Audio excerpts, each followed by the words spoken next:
Ok, señora García, gracias. ¿Alguna intervención más al respecto? Sí, señor Chávez. Sí, en la exposición de motivos justamente señalan que no tiene la potestad o facultad de la exoneración de visas unilaterales. ¿Y esto cómo se conecta justamente con la solicitud de delegación de competencias? En el marco de las modificaciones que sí han indicado, ¿no? Modificaciones 15.1, 4, 7, 36 sobre la regulación, ¿cómo esto va a resolver la problemática sobre la cual ustedes están enfrentando? Referente, por ejemplo, a la regulación de ciudadanos o de personas que están en el territorio peruano. Claro, en este caso la medida es fortalecer el tema de la gestión de servicios públicos.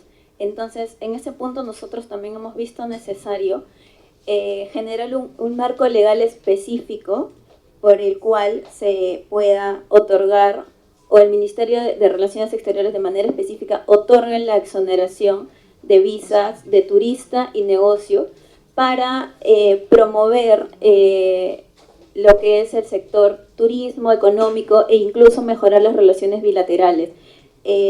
No es en sí una competencia que se está pidiendo, sin embargo, consideramos que es pertinente que esté especificado el marco legal en la ley porque actualmente menciona que para las calidades de turista y negocio se pueden otorgar en el punto de control bajo la figura o el instrumento de acuerdos internacionales, ¿no? Más no indica o se especifica la exoneración por decisión unilateral.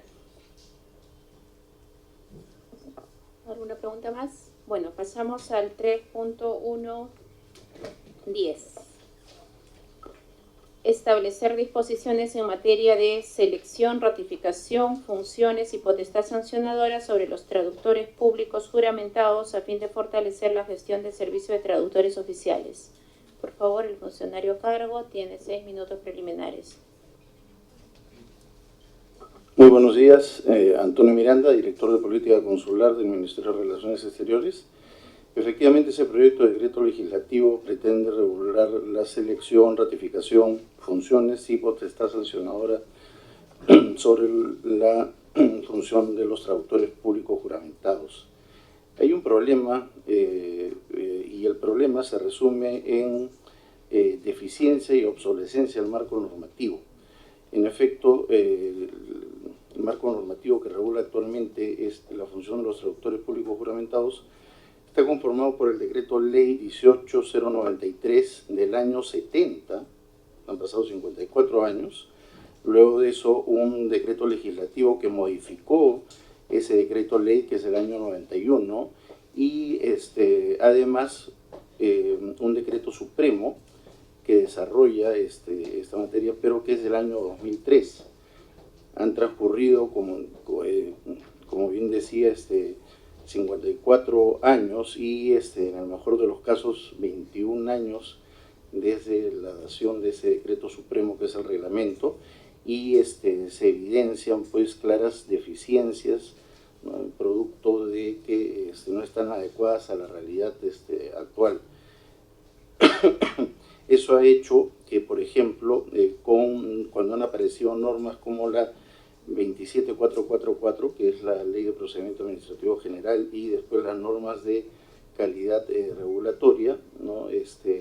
Estemos en dificultades para, por ejemplo, organizar los procesos de selección y de ratificación de los traductores públicos juramentados. De hecho, desde el año 2010 no se puede realizar un proceso de selección y desde el año 2018, que fue el último proceso de ratificación, no se ha podido dar otro más. Entonces, ahorita tenemos, por ejemplo, 54 traductores públicos juramentados que cubren las necesidades de todo un país y eso es evidentemente pues una limitación que incide negativamente en los costos de transacción de esta actividad, porque genera, al haber poca competencia, altos costos por la deficiencia en el número de traductores públicos juramentados. Solamente para que tengan ustedes un ejemplo, recientemente nosotros en la Cancillería quedamos sorprendidos porque una traducción de un idioma especial, no oficial, sino especial, que son aquellos idiomas donde no hay traductores oficiales, ¿no?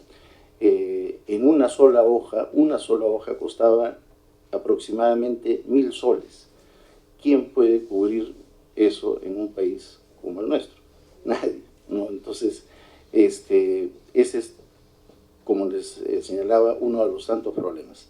Entonces, el decreto legislativo lo que busca es atacar precisamente estas deficiencias y obsolescencias del marco normativo y crear, por ejemplo, para la selección y la ratificación condiciones claras, transparentes y ágiles, y, por ejemplo, establecer restricciones y limitaciones que permitan hacer un ejercicio, digamos, transparente, ¿no es cierto?, y respetando la seguridad jurídica. Actualmente, por ejemplo, el marco actual no establece una limitación en cuanto a la edad, y lo que se va a establecer acá, lo que se pretende es establecer como límite de edad para la selección, ¿no es cierto?, pero además para el ejercicio, 75 años de edad, que creemos que es un límite razonable, ¿no? De esos 54 traductores públicos juramentados con los que contamos ahorita, más de la mitad tienen 60 años de edad y 9 cuentan con más de 70 años, ¿no? Entonces es evidente que de no concretarse en el plazo más próximo un proceso de ratificación y de selección, seguiremos contando con un número limitado, pero además en constante proceso de envejecimiento, ¿no es cierto? Y es también evidente, ¿no es cierto?, que pues pasados los años, ¿no es cierto?, la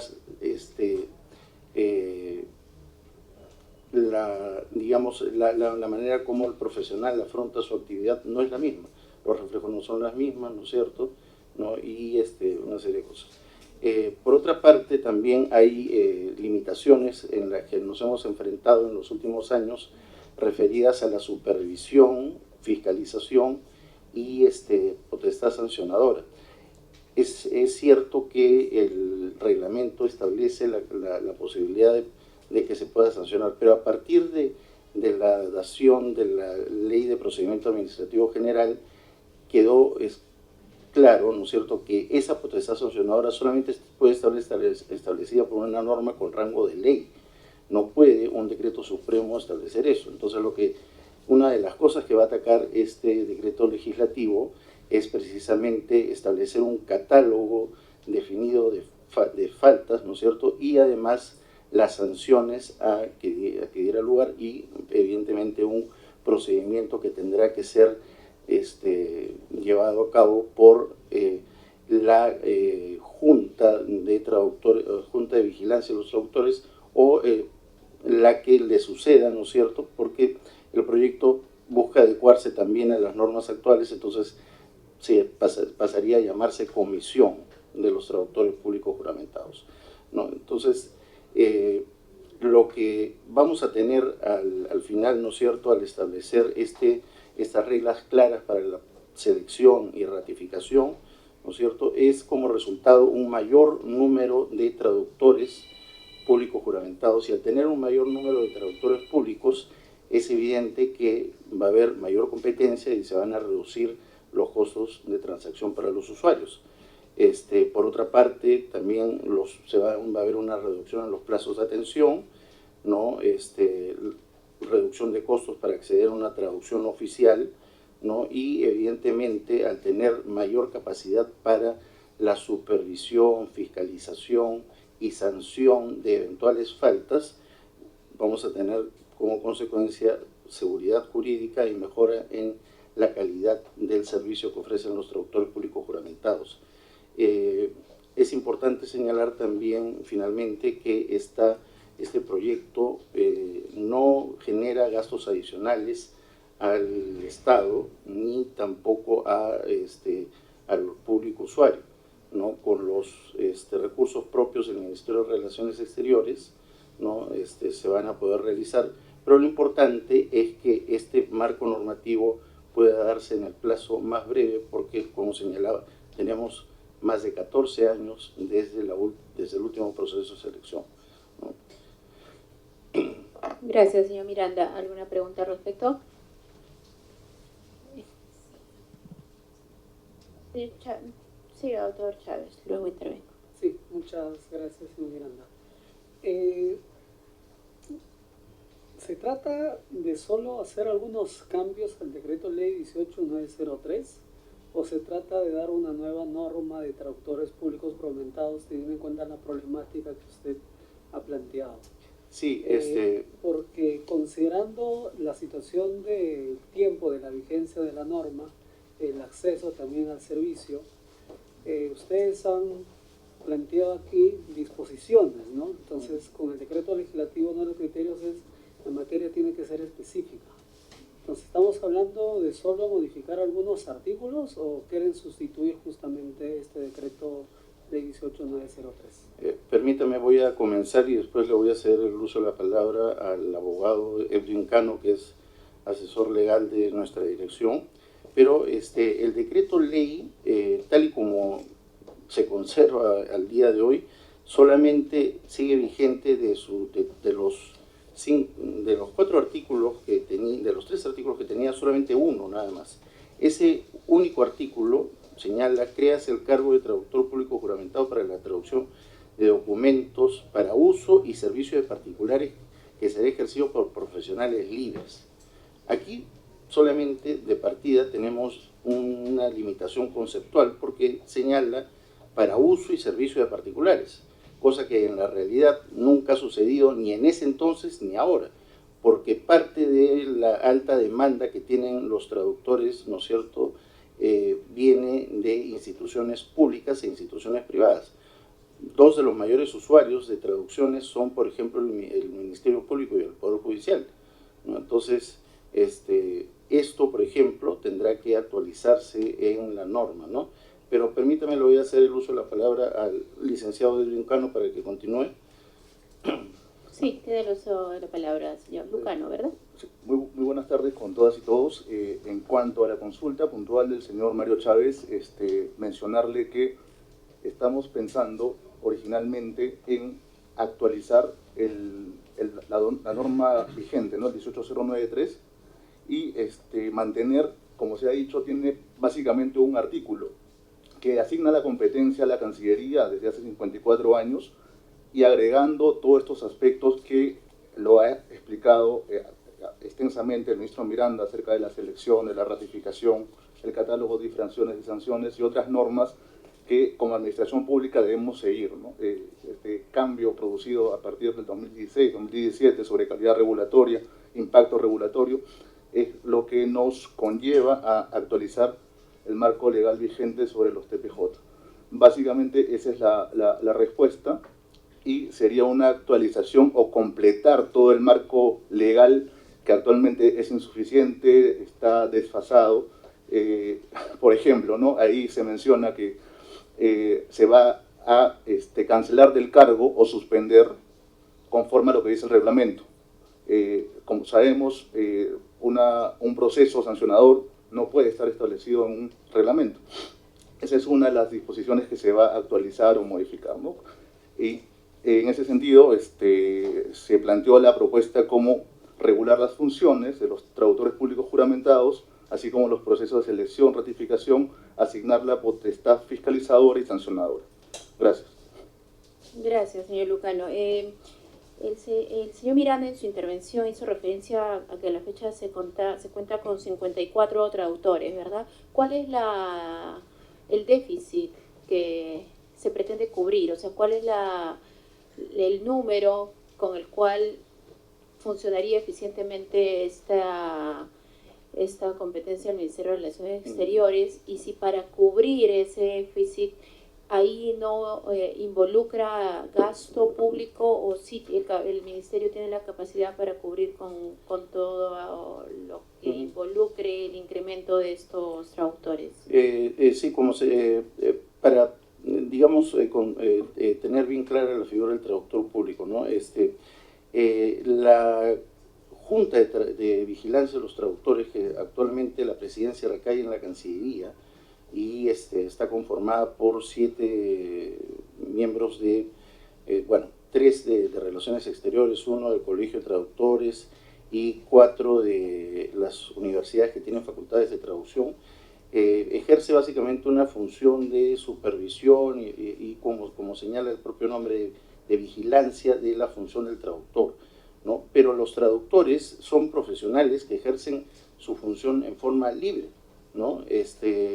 No son remunerados, ellos tan solo reciben los honorarios que cada usuario paga por la traducción específica que se solicita, ¿no? Entonces, digamos que, o sea, por ese lado no hay impacto, ¿no es cierto?, en el gasto que, por ejemplo, tiene asignado el presupuesto de Relaciones Exteriores. Es difícil señalar cuál sería el número ideal porque desde que se concibió la figura del traductor público juramentado en los años 70, se señaló que el número de traductores públicos juramentados era ilimitado, o sea, podía ser ilimitado. Y en realidad era para ajustarse, pues, digamos que a las condiciones de la oferta y la demanda. Pero si el otro día estábamos conversando esto a nivel de la propia Junta, solamente si, por ejemplo, nos fijamos en uno de los idiomas oficiales, que es el inglés, y se lanza un proceso de selección, ¿ustedes imaginan cuántos postulantes habrían para el idioma inglés? Sería enorme, ¿no es cierto? O sea, entonces habría que ver cuál sería el punto de equilibrio para poder, digamos, satisfacer esa demanda, pero también satisfacer el legítimo interés que tienen, por ejemplo, los traductores que provienen de facultades y están colegiados, pero también aquellos que no son colegiados, porque evidentemente la actividad del traductor público juramentado involucra a colegiados y no colegiados, ¿no? Otro de los idiomas en los cuales habría, por ejemplo, evidentemente una alta cantidad de demanda para postular al proceso de selección sería el portugués, ¿no? Entonces, es, como les digo, un tema que hay que en su momento evaluar para poder encontrar ese equilibrio entre las necesidades del público usuario, pero evidentemente también un número que nos permita como comisión o como junta o como se llame, ¿no es cierto?, poder llevar a cabo una adecuada labor de supervisión y de fiscalización de la actividad, ¿no? Todo el tiempo ha terminado para esta materia. Pasamos a la submateria 3.1.11. Modificar los plazos de los procedimientos administrativos de licencias, autorizaciones y derechos de uso de vía y área acuática para la ejecución de proyectos, estableciendo disposiciones para disminuir los plazos para el pronunciamiento en el caso de expedientes reingresados. Por favor, 6 minutos preliminares para esta submateria. Sí, muy buenas tardes con todos. Fernando Valenzuela Parcana, jefe de la Oficina de Programación y Presupuesto del Ministerio de Relaciones Exteriores. Sí, esta propuesta, digamos, busca atender la problemática que todos hemos visto quizás en el mes de abril cuando la Contraloría publica o presenta el índice de riesgo de las inversiones públicas que tenemos, ¿no? Y donde se determina que existe un alto riesgo en un número importante de proyectos que venimos gestionando en las entidades públicas, y estos riesgos los agrupa en 3 variables. Una es la programación estratégica y el presupuesto, otra es la ejecución o el riesgo en la ejecución de las inversiones, y otro es el riesgo de la gobernanza de los proyectos. Y todo eso lo sintetiza en 24 indicadores y establece este índice de riesgo de las inversiones. Y ahí encontramos que uno de los indicadores es justamente la demora en el inicio de las ejecuciones de los proyectos, o también la baja ejecución de los proyectos de inversión una vez que ya están, digamos, dentro de ese plazo de ejecución. Entonces, lo que se busca aquí con esta propuesta es que estas autorizaciones o procedimientos para otorgar licencias, autorizaciones, derechos de vías y usos de vía acuática, si bien es cierto, se establece un plazo ya en el artículo 39 del texto único de la ley 2744, Ley de Procedimiento Administrativo General que tienen las entidades que tienen que otorgar este tipo de autorizaciones o licencias, tienen 30 días para emitir una resolución.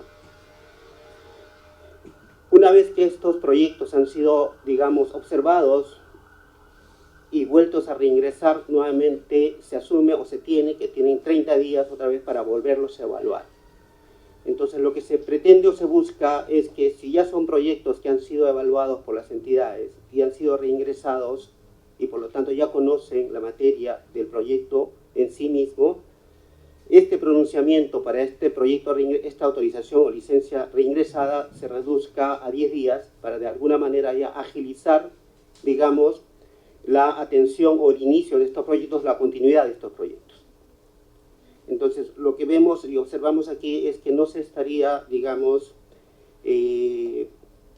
afectando la autonomía de estas entidades, sino que se estaría agilizando, en este caso de proyectos ya observados, que cuando vuelvan a ingresar no se aplique los 30 días nuevamente, sino un plazo más ágil para poder, digamos, continuar con la adaptación de estos proyectos. Otro de los temas que podría también entenderse, y entendemos, mejor dicho, que no se estaría afectando, es porque si estamos hablando de proyectos en ejecución, ya tienen, digamos, o están programados desde el inicio del año en el PIA, o han sido incluidos con una modificación presupuestal y por lo tanto tienen presupuesto asignado.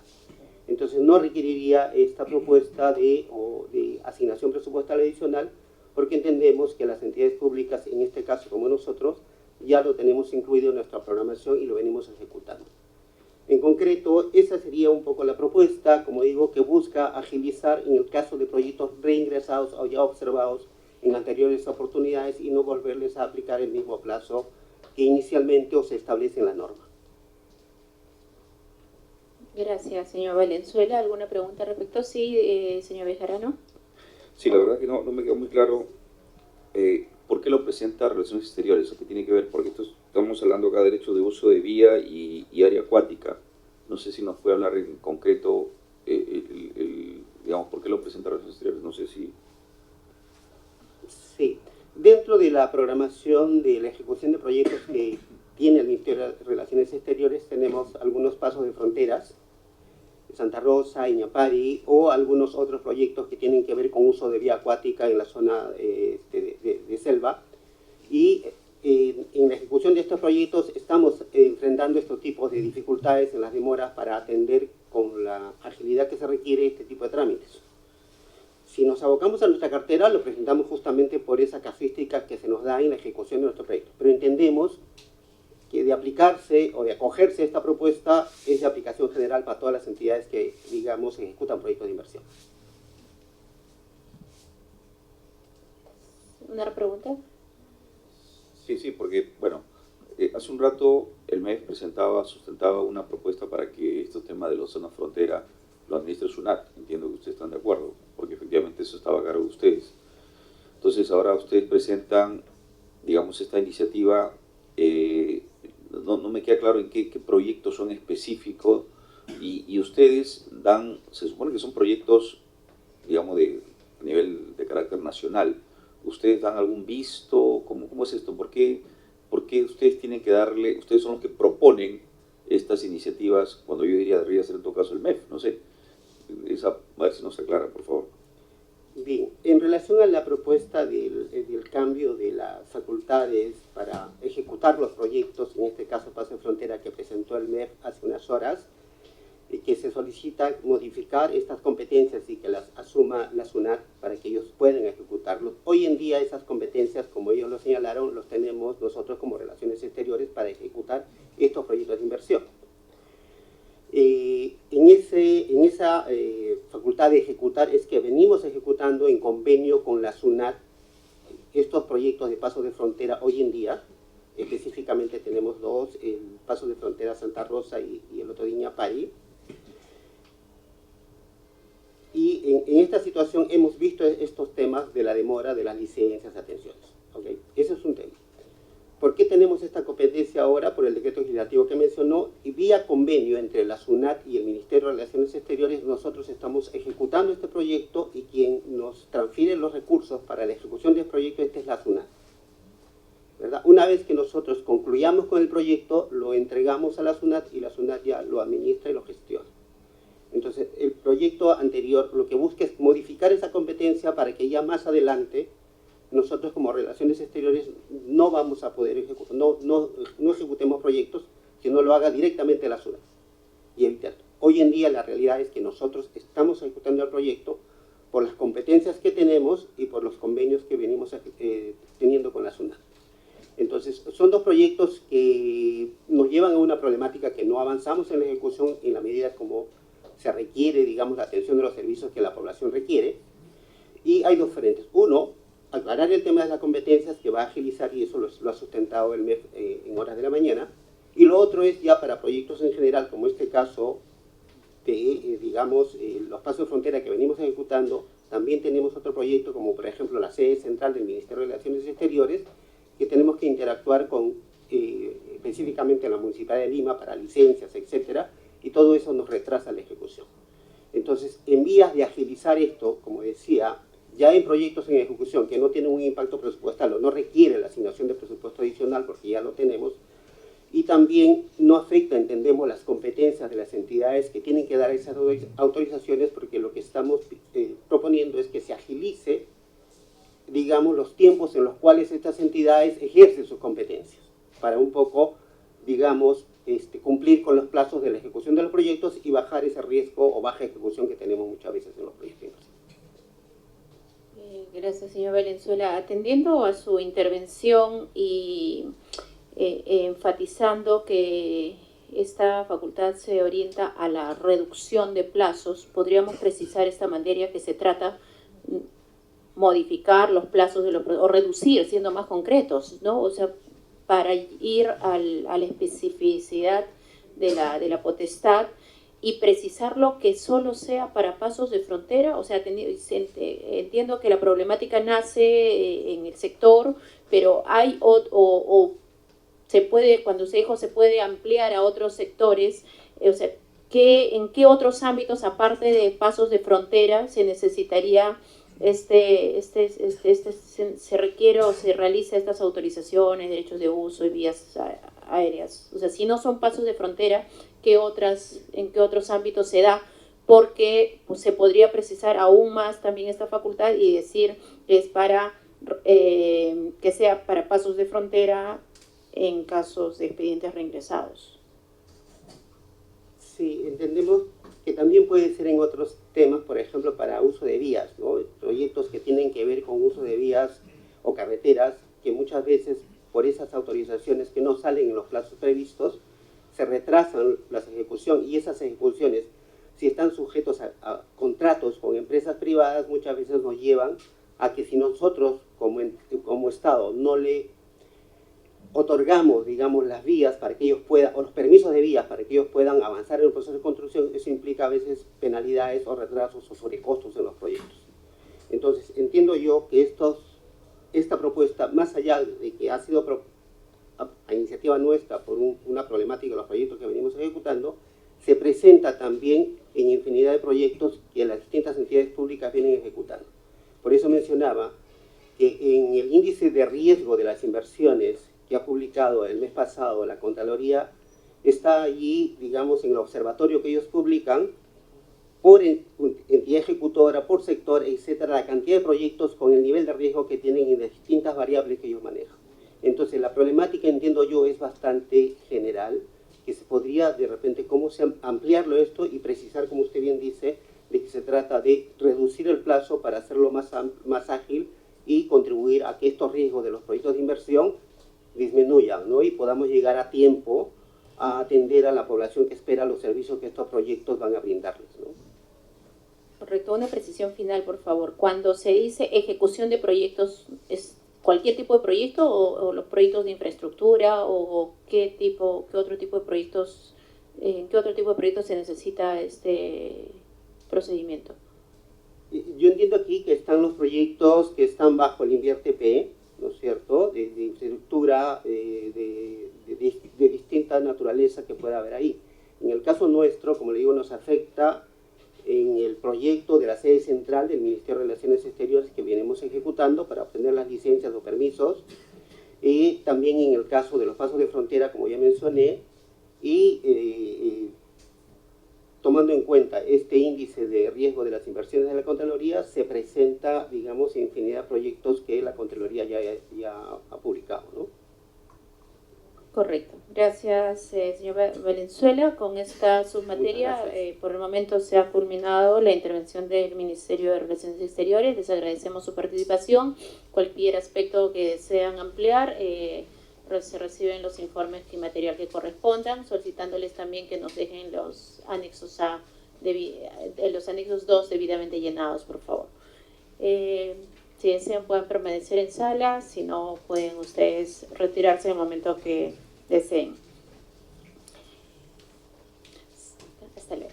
Seguidamente vamos a dar paso en esta primera parte de la jornada de la mañana, bueno, ya es tarde, al Ministerio de Cultura, para que sustenten las submaterias 3.123 a la 3.126.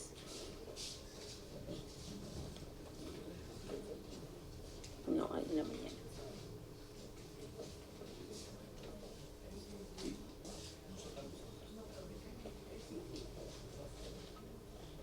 Buenas, ¿cómo están?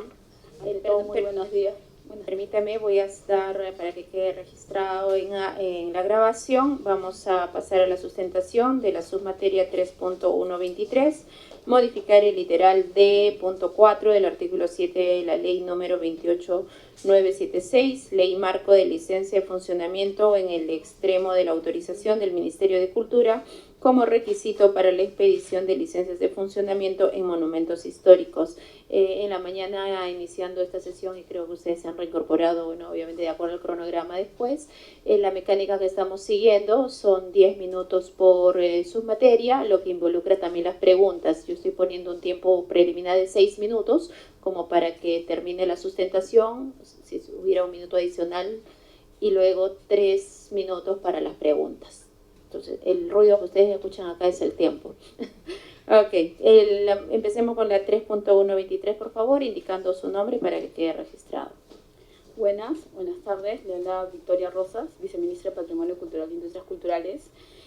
Venimos acá con todo el equipo técnico. Voy a dar unas palabras generales que en realidad, con respecto a esta materia, hemos hecho adicionalmente un esfuerzo para precisar materias de simplificación administrativa, después de análisis de los procedimientos que venimos realizando de manera conjunta con el Ministerio de Cultura, de Vivienda y también de la Municipalidad de Lima. Desde ese punto de vista hemos analizado específicamente un procedimiento que es el de licencia de funcionamiento, y dejo la palabra a Jerry, que nos va a detallar la propuesta. Asesor jurídico, director general de la Oficina General de Asesoría Jurídica del Ministerio de Cultura. Gracias. Muy buenas tardes con todos, miembros de la mesa. Efectivamente, creo que es pertinente empezar la exposición indicando de que, como indica la viceministra, siempre para el Ministerio de Cultura ha sido un reto el encontrar un equilibrio entre la protección del patrimonio cultural y el respeto de los derechos de los pueblos indígenas originarios con la promoción de la inversión, que además también es algo que ayuda a los propios pueblos indígenas originarios y que también puede terminar ayudando finalmente a la protección del patrimonio. Hemos hecho un estudio para esta delegación de facultades dentro del Ministerio de Cultura para verificar qué trámites y qué procedimientos podemos flexibilizar. Y uno de estos procedimientos y estos trámites es precisamente el que estamos viendo en la facultad del numeral 3.1.23. ¿no? Hemos hecho una pequeña PPT para que sea un poco más explicativa, pero lo que hemos encontrado luego de este análisis es de que hay una duplicidad de trámites, ¿no?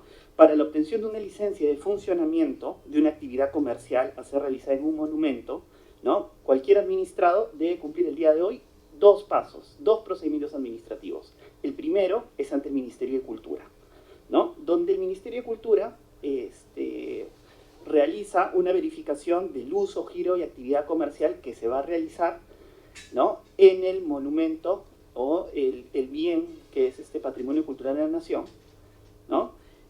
A pesar de que previamente, ¿no? Ya hemos opinado nosotros en relación con los índices de usos municipales para zonas monumentales. Es decir, el Ministerio de Cultura, en principio, ya emite opinión previa vinculante en relación con el índice de usos. Luego, cuando un administrado quiere iniciar el trámite para una licencia de funcionamiento, nuevamente opina en relación con la solicitud particular, donde se evalúa uso, giro y actividad. Luego de la opinión del Ministerio de Cultura, el mismo administrado se tiene que dirigir a la municipalidad correspondiente para seguir con el trámite de su licencia de funcionamiento. Eso es lo que sucede hoy. Hemos advertido, en principio, esta duplicidad porque tanto la municipalidad como el Ministerio de Cultura realizan una evaluación similar. Siguiente, por favor. Esto de acá, además, se manifiesta en un tema de costos de tiempo y dinero para los administrados. Porque, por ejemplo, si vemos el flujo del Ministerio de Cultura, no voy a detallarlo paso por paso, pero claramente se necesita una verificación in situ y esto trae procedimientos que pueden durar hasta más de 60 días. Luego de esto, el trámite va a la municipalidad y de acuerdo a los TUPAS de las municipalidades verificamos que el trámite dura 30 días más. Es decir, un administrado que quiere abrir una pequeña cafetería, un pequeño negocio de venta de abarrotes en un inmueble de la zona monumental del Cercado de Lima, por ejemplo, le puede tomar como mínimo 90 días para obtener este permiso, teniendo a dos entidades que hacen una evaluación muy similar, casi idéntica, ¿no? Además de esto, siguiente por favor, lo que tenemos es que este trámite que realiza el Ministerio de Cultura la realiza una dirección de línea en particular, que es la DPHI, de la Dirección General de Patrimonio Cultural. Esta dirección tiene una carga mensual aproximada de 567 expedientes. 764 expedientes, de los cuales 75 expedientes están relacionados con este tipo de autorizaciones en particular, ¿no? Cabe indicar que además la autorización que otorga el Ministerio de Cultura tiene un costo. El costo es de 153.5 soles. Es un costo adicional para los administrados, claramente. En ese contexto es que el Ministerio de Cultura propone eliminar esta autorización, ¿no?, como requisito para la expedición de esta licencia de funcionamiento para lograr beneficios para los administrados tanto en tiempo como en dinero. Gracias.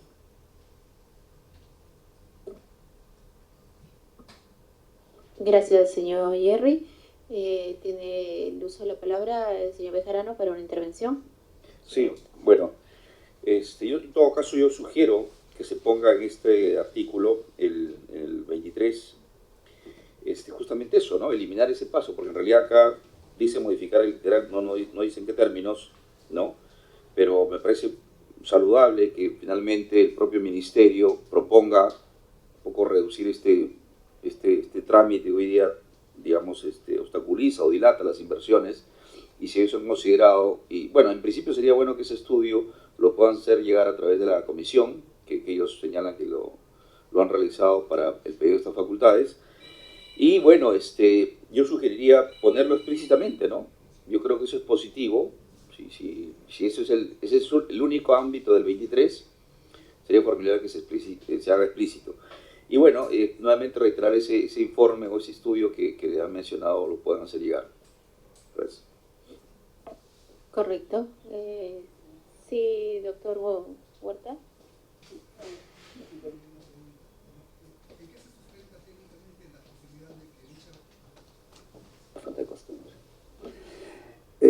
Buenas tardes. ¿En qué se sustenta técnicamente la posibilidad de que dicha revisión solo lo haga la municipalidad, ¿no? O sea, hay un informe técnico. Bien, me presento, soy Jenny Mozo, directora general de Patrimonio Cultural. En realidad, como el asesor jurídico del Ministerio ya lo ha precisado, en el marco de la Ley General de Patrimonio Cultural, el Ministerio de Cultura, en el artículo 29, expresamente señala que toda ordenanza municipal tiene que tener aprobación con opinión favorable vinculante por parte del Ministerio de Cultura. Eso significa los planes de ordenamiento territorial, los planos de zonificación que dan nacimiento a los índices de usos y a los parámetros urbanos. Entonces, el Ministerio de Cultura a las municipalidades previamente ya les ha aprobado un plan de zonificación. cuando el administrado viene con un certificado de zonificación y usos que pide a la municipalidad. Entonces es duplicar una opinión que previamente ya se le ha entregado y además en algunos casos innecesariamente a veces se orilla a que en mesa el Ministerio de Cultura pueda cambiar una opinión institucional a través de una opinión técnica. Entonces, cuando nosotros estamos pidiendo esta modificatoria, que en el decreto seguramente lo van a explicar, señala efectivamente la palabra eliminación de ese artículo de la Ley Marco de Licencia de Funcionamiento, es justamente para tener una predictibilidad al administrado, al ciudadano, y no duplicar dentro del propio ministerio nuestras funciones, ¿no? Correcto, clarísimo. Bueno, el término eliminar no está en la exposición de motivos que se ha realizado, ¿no? El término. Sí, o sea, Doctor Jerry. sí, hay un principio, nosotros tenemos ya la versión final del proyecto, dice eliminar específicamente y vamos a coger la sugerencia del asesor en que nos indica que en la delegación de facultades, en la redacción, se va a colocar eliminar sin ningún problema. ¿Sí? Correcto, esa propuesta nos las hace llegar para tomarla en cuenta. Bueno, pasamos entonces a la submateria 3.124,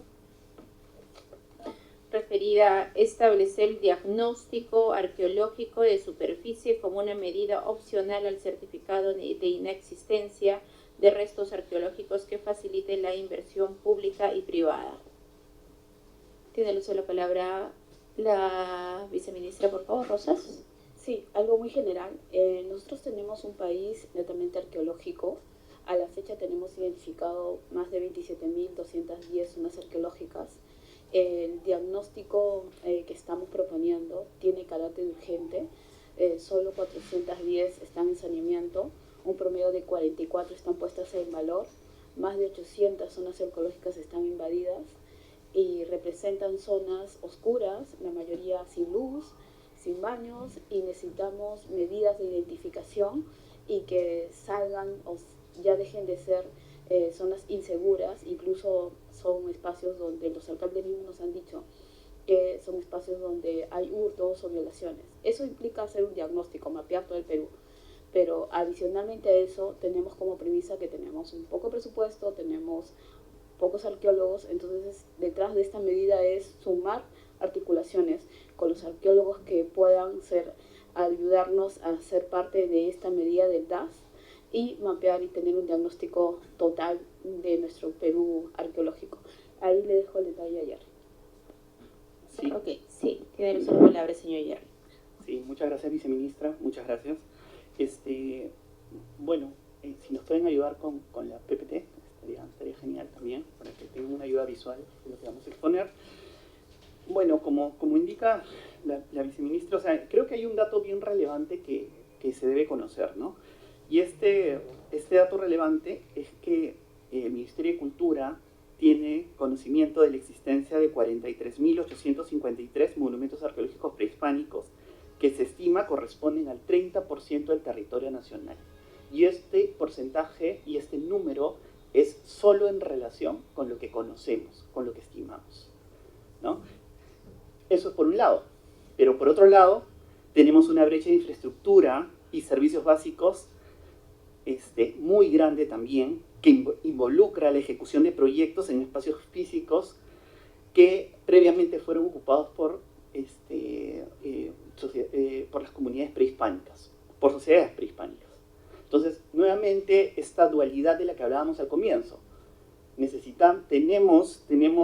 Perú es un país rico en monumentos arqueológicos, claramente. Tenemos una brecha por descubrir, pero también hay una demanda tremenda de infraestructura, sobre todo infraestructura social, que llega a las personas, de servicios básicos, ¿no? ¿Qué es lo que establece esta propuesta normativa? ¿No? Establecer una medida adicional o alternativa a lo que hoy día es el CIRA. El CIRA es un certificado de inexistencias de restos arqueológicos en superficie. El día de hoy, el Ministerio de Cultura es la única entidad que se encarga de los pedidos de la inversión pública y privada que quieren realizar un proyecto, ¿no? Y claramente el Ministerio de Cultura hoy día tiene el monopolio de la emisión de estos CIRAs. Pero como vamos a ver más adelante, la demanda de solicitudes se ha hasta triplicado entre un año y otro año, ¿no? Eso hace que el Ministerio de Cultura, por más esfuerzos que quiera hacer para cumplir con los inversionistas, no vamos a poder en el corto plazo cumplir con las expectativas de los procedimientos administrativos, y por lo tanto esto podría constituirse en una traba, ¿no?, para la ejecución de inversiones también. Siguiente, por favor. Hablando de cifras, ¿no? Entre el 2020 y el 2023, las solicitudes de emisión de CIRAs han aumentado. Más del 50% de las solicitudes, el Ministerio de Cultura las está resolviendo entre 20 y 40 días hábiles, cuando el plazo legal es de 20 días. Ese es un primer problema de carga. Lo segundo, si ven el gráfico que está a la izquierda, podemos ver que desde el año 2000, en el año 2022 se presentaron 5.717 solicitudes de CIRAs. En el 2023 este número se ha incrementado hasta 14.699. Se ha triplicado la demanda de solicitud de certificados de inexistencia de restos arqueológicos. En el 2024 no estamos ni a la mitad del año y ya tenemos un número de 8.127 solicitudes de CIRAs. El procedimiento administrativo que consiste en la emisión de un CIRA involucra presentar una solicitud, llenar una serie de requisitos técnicos muchísimos, donde tienes que georreferenciar la zona donde estás pidiendo la inspección y donde las empresas y los contratistas del sector público contratan ya a un arqueólogo colegiado, porque no es un trámite que puedan realizar ellos directamente, ¿no? Tienen que contratar un arqueólogo colegiado para efectos de presentar su solicitud, ¿ya? Entonces ese es un tema bien importante tener en cuenta. ¿Qué es lo que planteamos con esta facultad delegada para sacar un proyecto de decreto legislativo? Que el Ministerio de Cultura pueda tener una nómina de especialistas en arqueología, a los cuales nosotros hayamos podido certificar claramente sus competencias profesionales, y que sean ellos, ¿no?, quienes realicen esta tarea, ¿no?, de emitir el equivalente al CIRA, que es un diagnóstico arqueológico en superficie, ¿no? Como pueden ver, la diferencia, siguiente por favor, la diferencia entre el CIRA y este diagnóstico arqueológico en superficie está en que el CIRA lo realiza el Ministerio de Cultura. Este diagnóstico lo va a hacer un arqueólogo colegiado y habilitado que se encuentre inscrito en esta nómina. En el CIRA, el plazo legal para atenderlo es 20 días hábiles. Con este arqueólogo colegiado y registrado, no es que va a haber un plazo, ¿no? Porque no es un procedimiento administrativo propiamente. Entonces va a haber flexibilidad para ello. De acuerdo a la normativa, la emisión de un CIRA tiene un límite de extensión de 30 hectáreas. Y cuando un administrado que va a ejecutar un proyecto de inversión en más hectareaje, tiene que presentar 2 o 3 solicitudes. El día de hoy, eso es lo que sucede el día de hoy. Con el DAS, en principio, ya no habría esta limitación, ¿no? En todo caso, lo que pretendemos con este proyecto de decreto legislativo es, sin descuidar la protección y preservación de los bienes inmuebles prehispánicos, otorgar celeridad y certeza al desarrollo de estos proyectos de inversión. Gracias. Perfecto.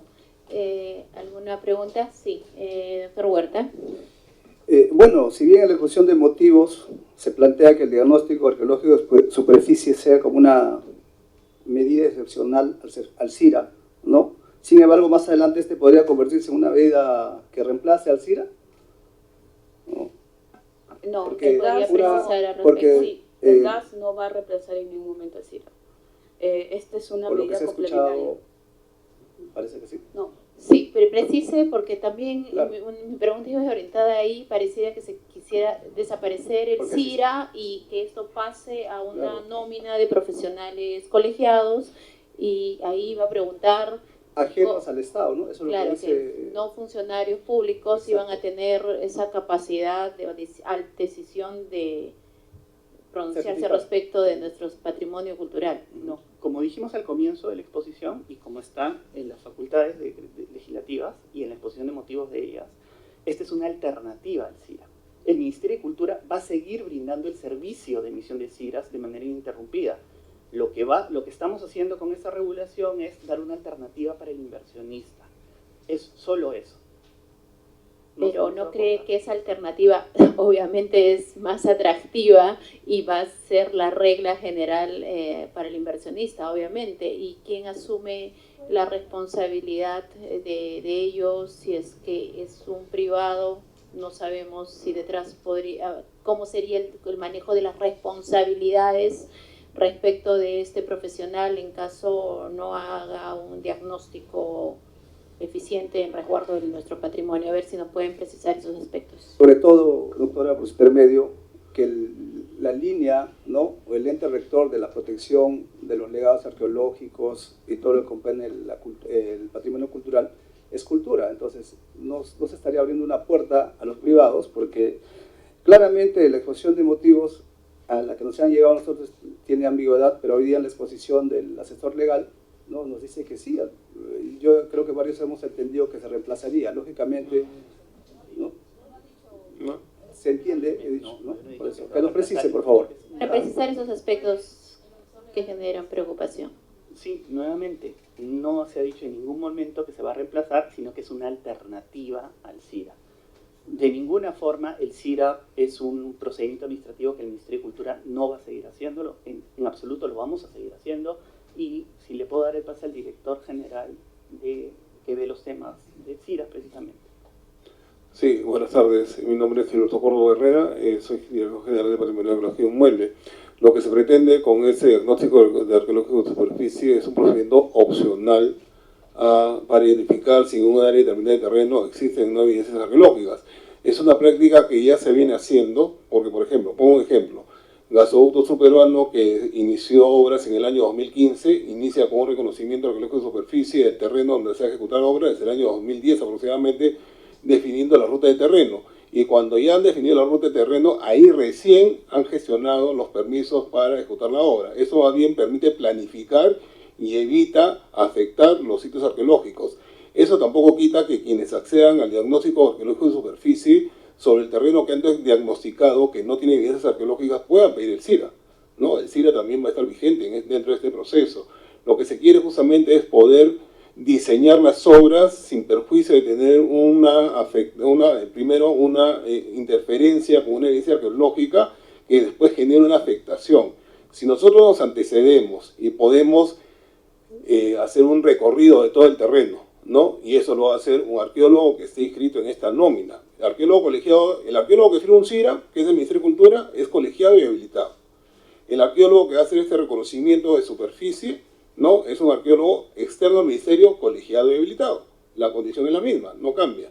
La opinión que emite un arqueólogo de cultura y que emite un arqueólogo externo al Ministerio es completamente válida, porque van a precisar la evidencia arqueológica. Y ahora, estos arqueólogos van a estar inscritos en una nómina especial, como existe, por ejemplo, dentro del colegio de ingenieros, varios capítulos que tienen especialistas para determinados temas, ¿no?, y quienes, los profesionales en arqueología que quieran asumir este diagnóstico se inscribirán y tendrán pues una serie de requisitos para poder justamente tener el expertise que precise la evidencia o no. Este es un procedimiento que va a ser fiscalizado, y cuando se fiscalice, ¿no?, se va a precisar la validez de la información que ha sido proporcionada. Lo que queremos con este diagnóstico es justamente evitar pasos, poder diseñar proyectos importantes para el desarrollo del país, ¿no?, con un panorama claro de dónde se pueden ejecutar obras.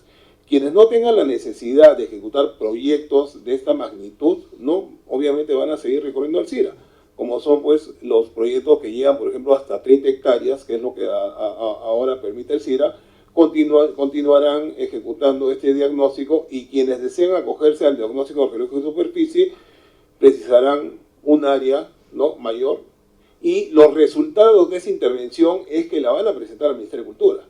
¿no? Entonces el Ministerio de Cultura va a tomar conocimiento de la ejecución de ese procedimiento cuando ellos hayan terminado todo ese diagnóstico con una serie de requisitos que se van a ser establecidos de la información que se necesita para que sea validada.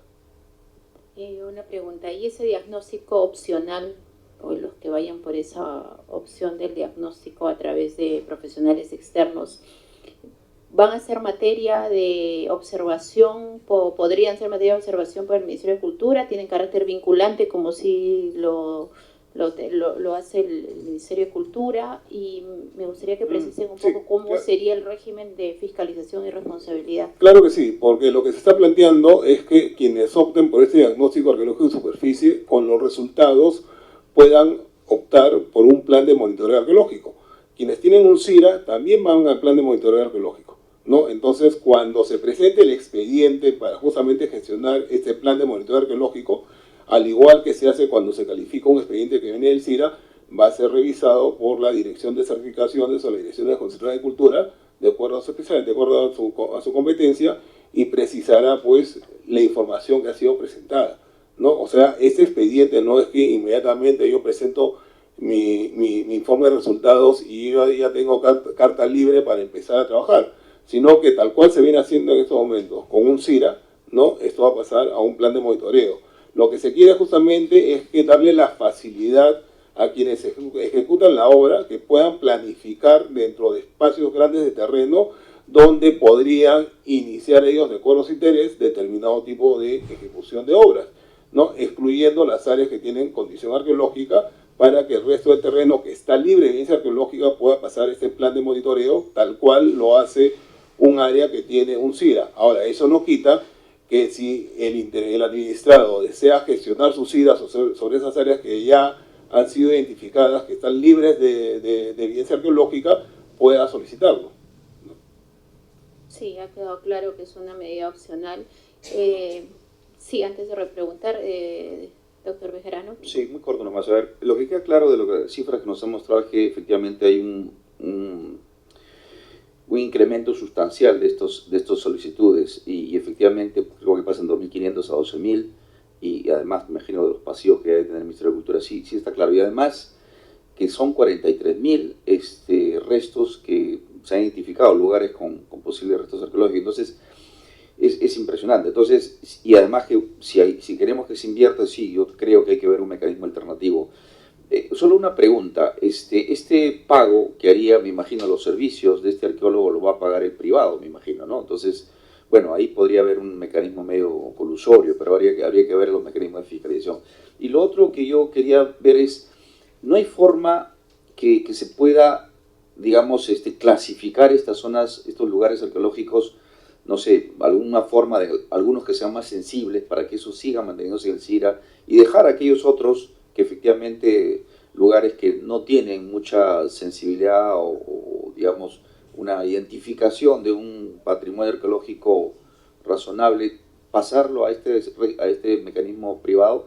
Y lo otro es del 100% que ustedes emiten certificados o del 100% de solicitudes, ¿qué porcentaje sale afirmativo que efectivamente no hay ningún resto arqueológico? Porque en realidad puede ser que todo esto se esté convirtiendo en un mero trámite para la inversión, que solamente era presión del documento, pasa al Ministerio de Cultura, al final sale el certificado positivo. No sé si nos pueden dar alguna información. Sí, claro. A ver, lo que se busca con este procedimiento es justamente tener una predictibilidad para poder ejecutar de obras, que justamente es una de las mayores críticas que le hacen al Ministerio de Cultura.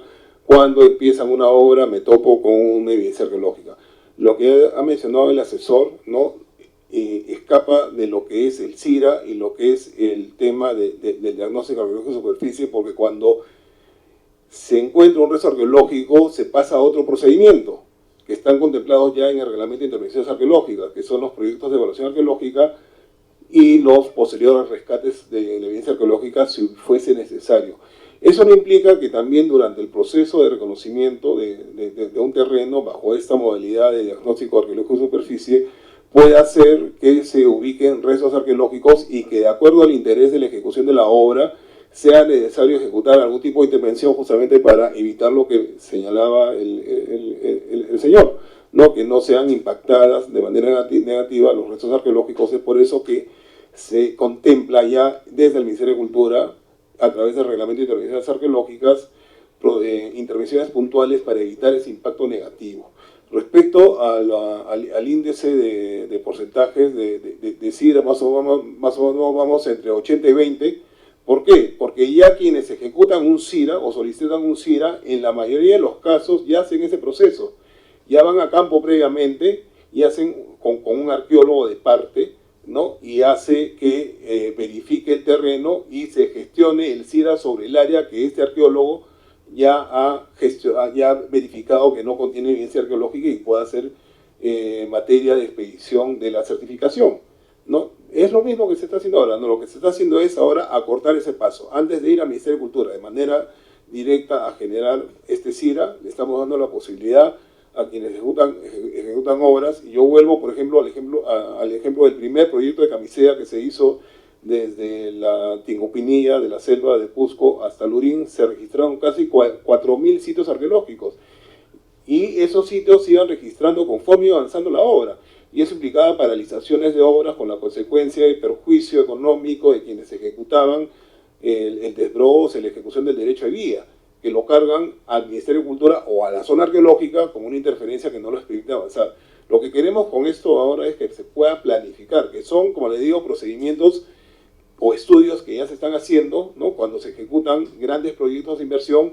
Lo que queremos es darle una viabilidad y una continuidad y evitar que se puedan paralizar justamente porque aparezca un resto arqueológico en el camino de la obra que se está haciendo. Correcto. ¿Una pregunta adicional? Ok, queda claro. Si nos pudieran ampliar también estos aspectos en el anexo A, le vamos a agradecer, que va a ser parte del expediente. Una pregunta adicional. ¿Sería eficiente o viable, sobre todo por el tema de cautelar responsabilidades, que este diagnóstico a través de externos sea certificado, validado por el Ministerio? O sea, porque corremos el riesgo luego, y es que le den viabilidad, no sé, en el país sucede en cada caso, luego se desaparezca, genere perjuicios. O sea, ¿quién asume la responsabilidad de un diagnóstico, sobre todo tratándose de proyectos de gran envergadura, para una garantía de diagnóstico? Sí, ese temor también lo hemos visto nosotros en este análisis. Quien asume la responsabilidad, obviamente, es quien ejecuta el diagnóstico y el arqueólogo que suscribe los resultados de ese informe. Yo soy arqueólogo, yo no suscribiría algo que sé que va a generar algún tipo de afectación, porque es una mala práctica. Entonces, dentro de ese proceso que estamos nosotros implementando, también se están viendo las responsabilidades, ¿no? Y las medidas, digamos, sancionadoras que hubiesen en caso hubiese algún tipo de afectación, o que la información que se ha brindado no sea la fidedigna y que genere, pues, algún tipo de falta a la realidad del terreno. No, por ese lado, tengan cuidado que ese diagnóstico va a ser entregado al final al Ministerio de Cultura. No es que yo mi diagnóstico, y con ese diagnóstico me voy a campo a hacer mi trabajo. No, con ese diagnóstico, con el resultado de ese diagnóstico, que me ha evitado generar el CIRA en esta primera parte, como le digo, después yo lo puedo solicitar. Lo que estoy yendo es ir al Ministerio de Cultura y decir: Ministerio de Cultura, yo ya he identificado este espacio de terreno, y mi arqueólogo colegiado y habilitado me ha precisado que el espacio que yo estoy presentando, que puede ser, no sé, pues 100, 200, 300, 400 hectáreas, no contiene evidencia arqueológica. El Ministerio de Cultura lo recibe y pasará a un plan de monitoreo arqueológico. Cuando pase ese plan de monitoreo arqueológico, ahí voy a revisar la información que me han dado, ¿no? Y además, ¿no?, también hemos previsto que estos expedientes de informes de resultados cuenten con una fiscalización aleatoria del Ministerio de Cultura, ¿no?, para precisar la veracidad de la información que se ha dado. Ahora contamos en el Ministerio de Cultura con mayor información justamente para poder identificar las áreas arqueológicas. Y esa información que se nos va a dar, ¿no?, va a ser contrastada con nuestras bases gráficas y con el conocimiento del equipo de las diferentes áreas del Ministerio de Cultura para precisar las condiciones culturales de esta parte del territorio. Además, como adelanto, les digo que dentro del resultado de ese informe se va a solicitar los antecedentes arqueológicos del área, ¿no? Entonces, quien asuma esta revisión del terreno va a tener que ir a una biblioteca, va a tener que ir a revisar bibliografía especializada del lugar, va a tener que ir al mismo Ministerio de Cultura para consultar acerca de la existencia de restos arqueológicos en determinada área, que ya es conocida, ¿no? Que ya es conocida, esa información casi a nivel nacional se tiene de dónde están ubicados los restos arqueológicos y las características. Entonces, hemos previsto todas las situaciones que pudieran ser adversas al resultado de ese informe para justamente cautelar la salvaguarda del patrimonio arqueológico a nivel nacional. Y lo que se quiere más o menos es que con esos resultados contribuyan también al Ministerio de Cultura para identificar las áreas arqueológicas, para precisar nuestro catastro. Porque si tendríamos un catastro arqueológico donde las más de 27.000 sitios que tenemos registrados y los 43.000 que se estiman están en un registro que todavía falta implementar, ya no deberíamos ni siquiera solicitar el CIRA, porque justamente solamente se podría ir a una base gráfica donde están identificadas las áreas arqueológicas y tendríamos una mejor herramienta de gestión para poder viabilizar los proyectos. Entonces, nosotros tenemos la expectativa, como Ministerio de Cultura, que a partir de la implementación de este diagnóstico, que lo van a hacer colegas externos al Ministerio, se pueda también incrementar, ¿no?, esta información de sitios arqueológicos. Solamente para terminar, ¿no?, es como cuando uno de repente va al médico del Ministerio de Salud, ¿no?, a pedir una consulta, ¿no?, y de repente quiere una segunda opinión y va al médico particular a generar su diagnóstico. Es igual, ¿no? Acá estamos dando la oportunidad de que colegas arqueólogos externos al Ministerio, ¿no?, participen, y sabemos que los arqueólogos, por lo general, ¿no?, somos personas apasionadas con el patrimonio, ¿no? Estamos casi seguros que quienes se inscriban a esa nómina pues va a ser gente responsable que cautele, como lo hacemos desde el Ministerio, la debida conservación de los sitios arqueológicos. Okay. Más claro. Gracias, señor Córdoba. Sí, señor Jerry. Sí, lo último, Minuto adicional. Para resaltar lo que dice Martín, es de que uno, va a haber una verificación, una supervisión posterior aleatoria, que es importante resaltarlo, porque no es que vamos a mirar los datos y guardarlos y tomarlos como ciertos, no es así, va a haber esa supervisión. Segundo, no es que el DAS te habilite a ejecutar tu proyecto de inversión automáticamente, porque hay otros candados posteriores en el proceso, como es el plan de monitoreo arqueológico, donde vas a poder mirar la veracidad también de lo que se diga en este DAS. Y tercer tema, que van a haber algunas sanciones también para los arqueólogos que realicen una mala praxis, ¿no? Dentro de ellos, el retiro del registro claramente es una de estas sanciones, ¿no? Además de que siempre se puede resaltar de que al cometer un ilícito penal, el Ministerio de Cultura puede denunciarlos penalmente a través de su Procuraduría. O sea, hay una serie de herramientas y candados legales que vamos a introducir en el proyecto para asegurar, ¿no?, la idoneidad de los diagnósticos arqueológicos en superficie. Correcto. Gracias, señor Jerry, por la precisión. Para terminar esta etapa nos queda el 3.125 y 3.26. El tiempo que se utilice en ello va a depender de lo que nos reste para el almuerzo, porque vamos a regresar a las 2:30. Así que pasamos rápidamente al 3.125. Facultar al Ministerio de Cultura para crear una nómina de especialistas encargados de realizar acciones de identificación de pueblos indígenas u originarios en el marco de la promoción de las inversiones, el crecimiento económico y el desarrollo sostenible. El funcionario que va a hacer la palabra. Sí. De manera general, ahora hablo como viceministra de Interculturalidad encargada. Tengo ahorita también, le doy la palabra al director general de Historia Jurídica. En este caso, como específicamente en el anterior, queremos proponer temas que cambien el statu quo. Sabemos que en el patrimonio cultural y también por los pueblos indígenas originarios tenemos un gran reto, pero eso también genera para que la normativa vigente necesita tener una mirada diferente. Esta gestión del Ministerio de Cultura ha presentado 11 proyectos de decretos legislativos, propuestas normativas que tienden a cambiar el statu quo para mejorar las condiciones, fortalecer, conservar y proteger nuestro patrimonio cultural y cautelar y garantizar nuestra población indígena originaria. Sí es necesario y sí es urgente porque necesitamos respuestas, necesitamos un marco normativo aplicable.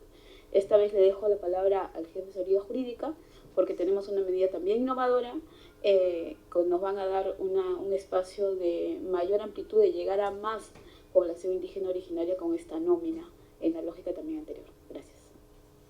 Señora diputada Rosas. Tiene la palabra, señor Hierro. Sí, siguiente, por favor. Muchas gracias. A ver, ¿cuál es el problema que desde el Ministerio de Cultura con esta norma tratamos de solucionar?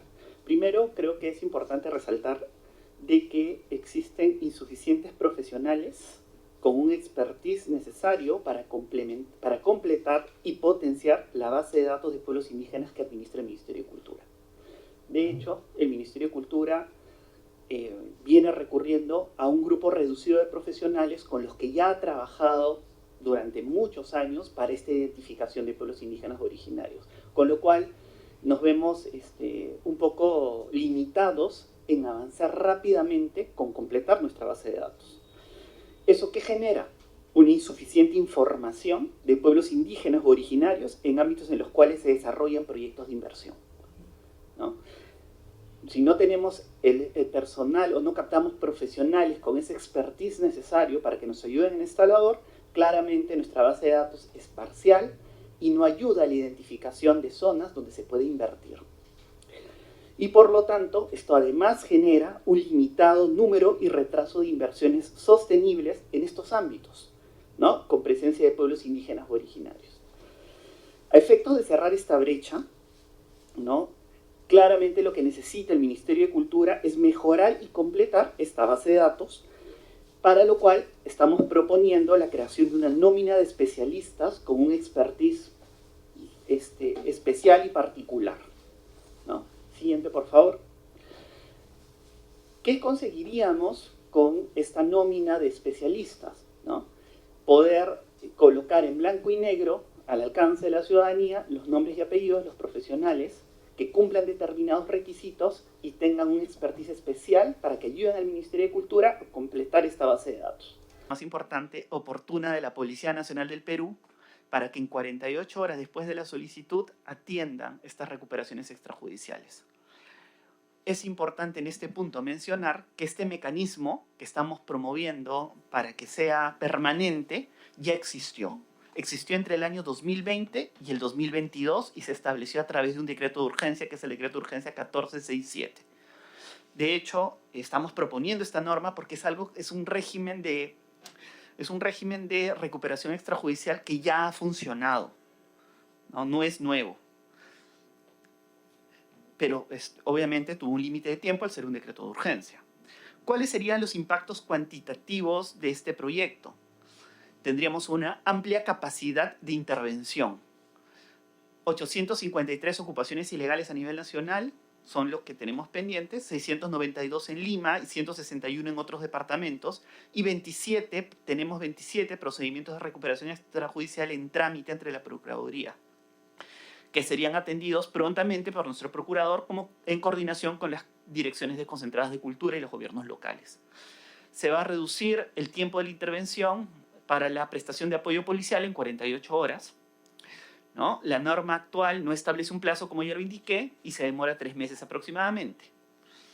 Y creo que es importante esta data, sobre todo, durante la vigencia de nuestro decreto de urgencia 1467, en estos 2 años, se logró ejecutar 23 procedimientos de recuperación extrajudicial en Lima y 40 diligencias en diferentes departamentos del país. En el año 2023, ya sin contar con este habilitante de tiempo reducido, solo se ha ejecutado una recuperación extrajudicial. El impacto de esta medida es evidente, ¿no? Hasta ahí los dejo y para preguntas. Sí, 2 minutos restantes. ¿Quién hace el uso de la palabra? ¿No? No, preguntas. Lo dejamos para las preguntas. Ok. Sí. ¿Alguna intervención al respecto? Sí, doctor Huerta.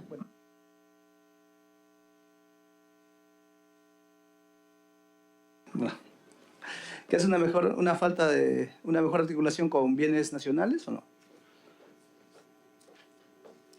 Con los funcionarios de bienes nacionales, con el tema de la recuperación.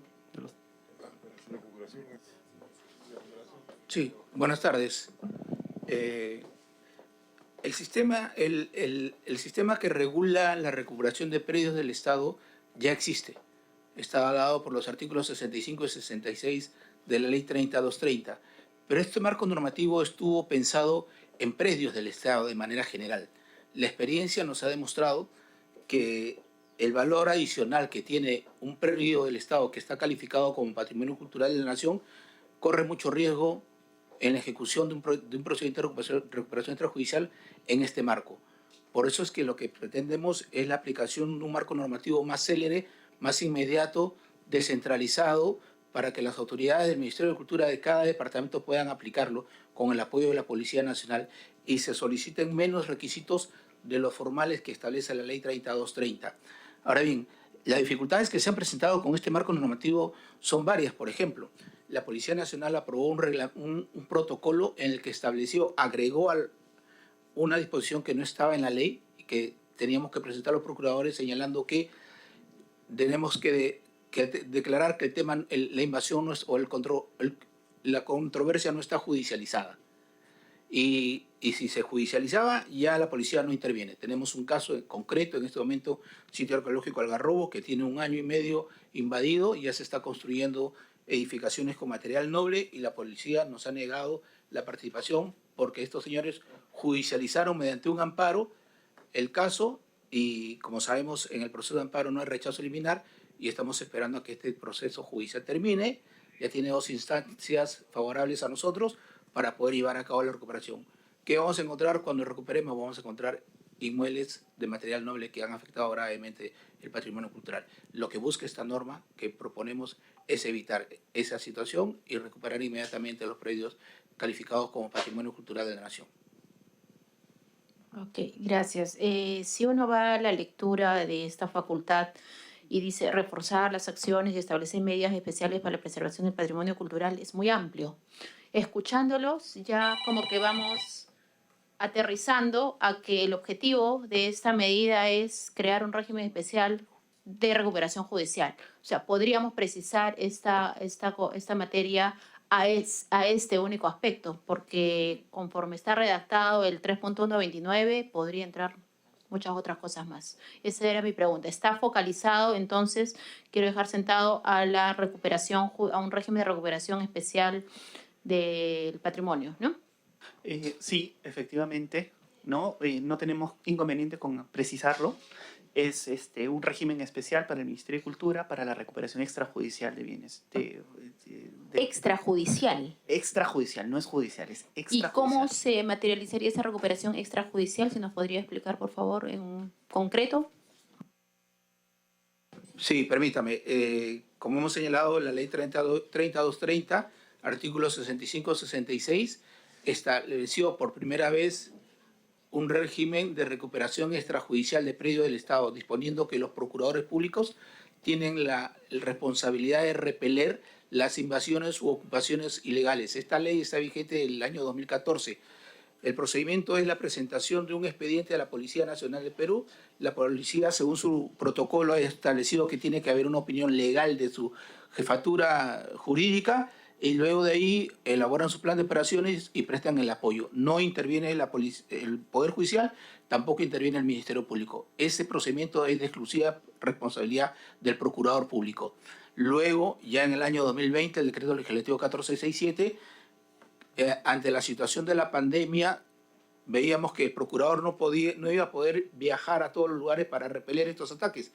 Y entonces el contenido de ese Decreto Legislativo 1467 delegó, por decirlo de alguna manera, la responsabilidad de repeler estos ataques, estas invasiones, a las direcciones desconcentradas de cultura. Es lo mismo que pretendemos ahora.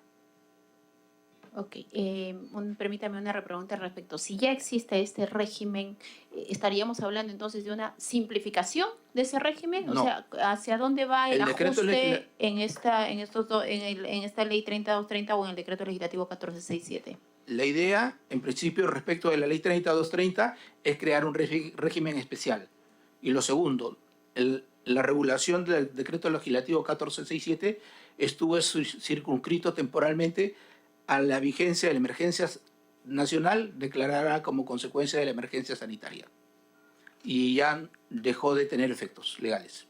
Sería como hacer permanente este régimen especial que funcionó en pandemia. Algo así. Okay. Ya, claro. Vamos al punto 3.1.30. establecer un marco normativo para promover que la atención de las entidades públicas se brinde en el idioma local para los hablantes de lenguas indígenas u originarias en ámbitos con predominancia lingüística. Solo de manera general, como viceministra de Interculturalidad encargada, esta medida es una medida de acción positiva para reconocer el ejercicio de los derechos de nuestra población indígena y originaria. Dejo a jefe de asesoría jurídica para que detalle la propuesta. Señor Jeffrey. Sí, muchas gracias. Bueno, el problema que se pretende solucionar es uno del que ya hablamos antes del almuerzo, ¿no? Existe una hegemonía claramente del idioma castellano y una desvalorización de las lenguas indígenas y originarias. El funcionamiento del Estado está diseñado de tal forma que está basado en un enfoque urbano de atención al ciudadano, ¿no?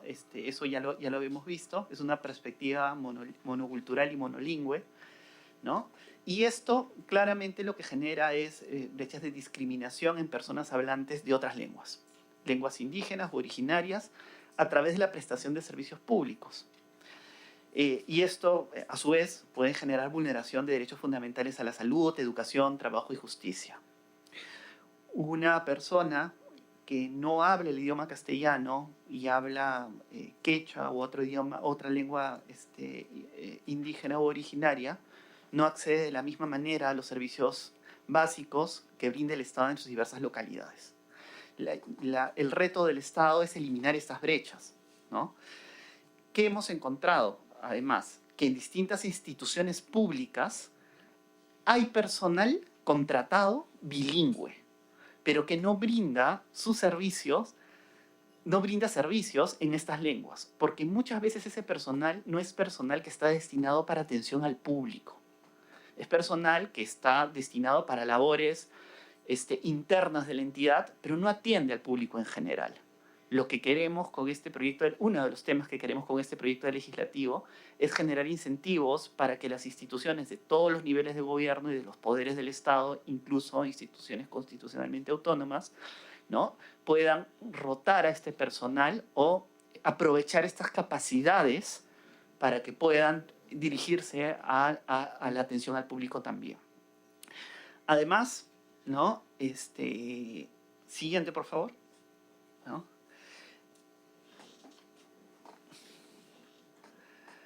Ya.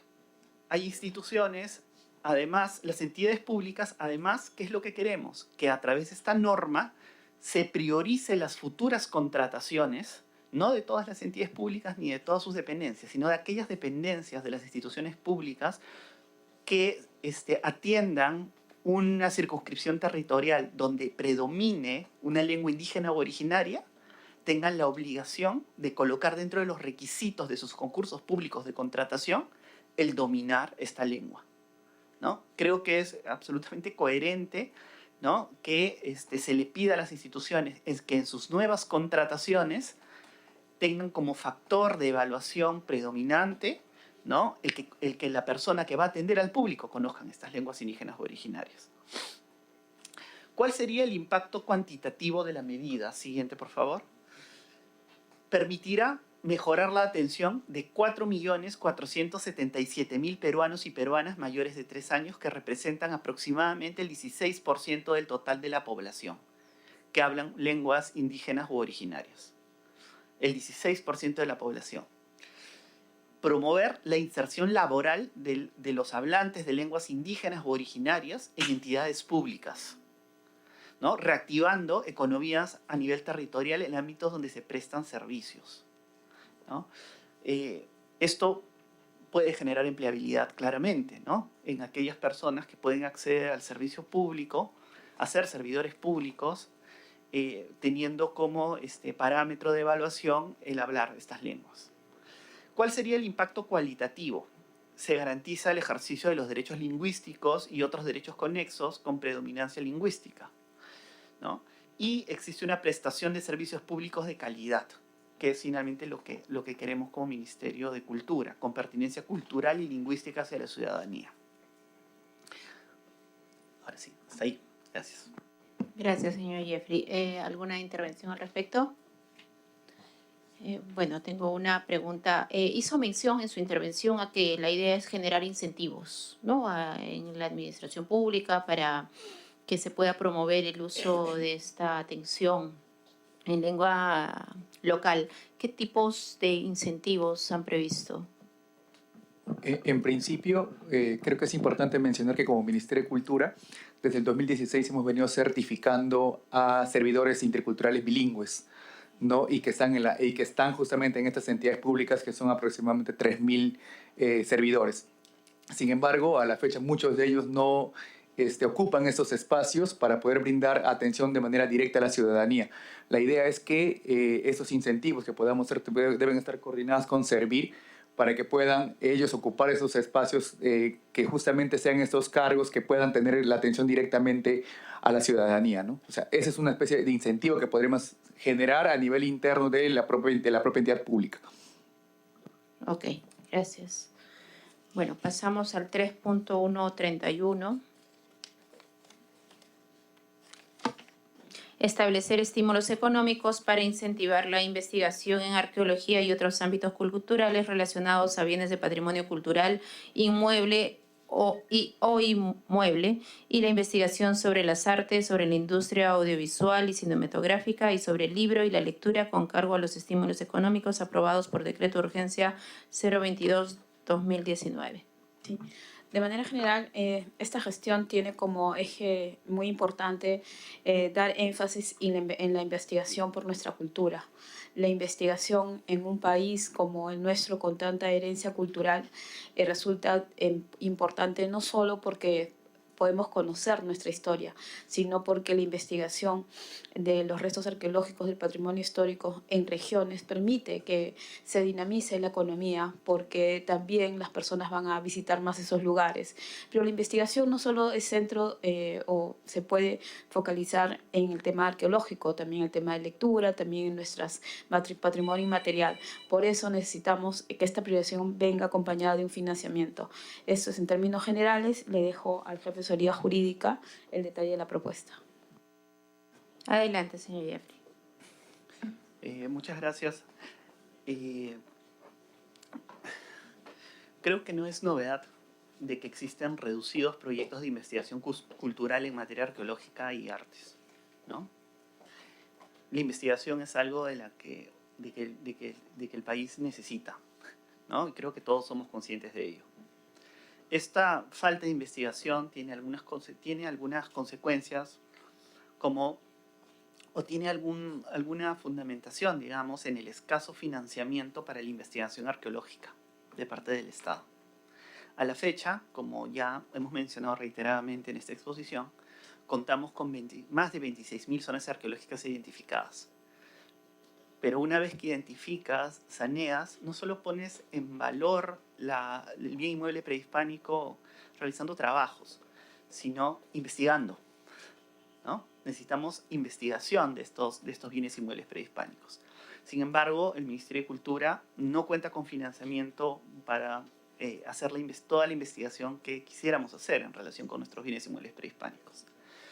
Por otro lado, contamos con estímulos previstos en el Decreto de Urgencia 022/2019, ¿no? Que están enfocados básicamente en arte, ¿no? Pero que a través de este decreto legislativo proponemos que estos también puedan ser utilizados para investigación arqueológica, ¿no?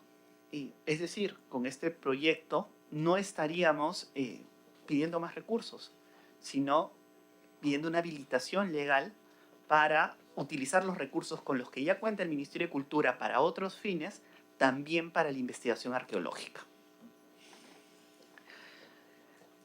Los beneficiarios directos de esta medida serían los arqueólogos, conservadores, arquitectos, artistas, cineastas, libreros, entre otros estudiosos de la cultura, mientras que los beneficiarios indirectos claramente es la población que reside en el entorno, distrito y región de los bienes inmuebles prehispánicos. Los resultados de la investigación en cultura permiten difundir conocimiento, no solo a la comunidad científica, sino también a la población, generando identidad cultural nacional. Eso es todo por mi parte. Ok, doctor Jeffrey, ¿alguna pregunta al respecto? Sí, doctor Bejarano. Sí, yo quería preguntarle en qué tipo de incentivos económicos o estímulos económicos se pretende dar a estas investigaciones de arqueología. O sea, ¿viene fondos? ¿Y cómo sería el proceso de selección? O sea, ¿va a ser vía un concurso, no concursable, como es en otros procesos?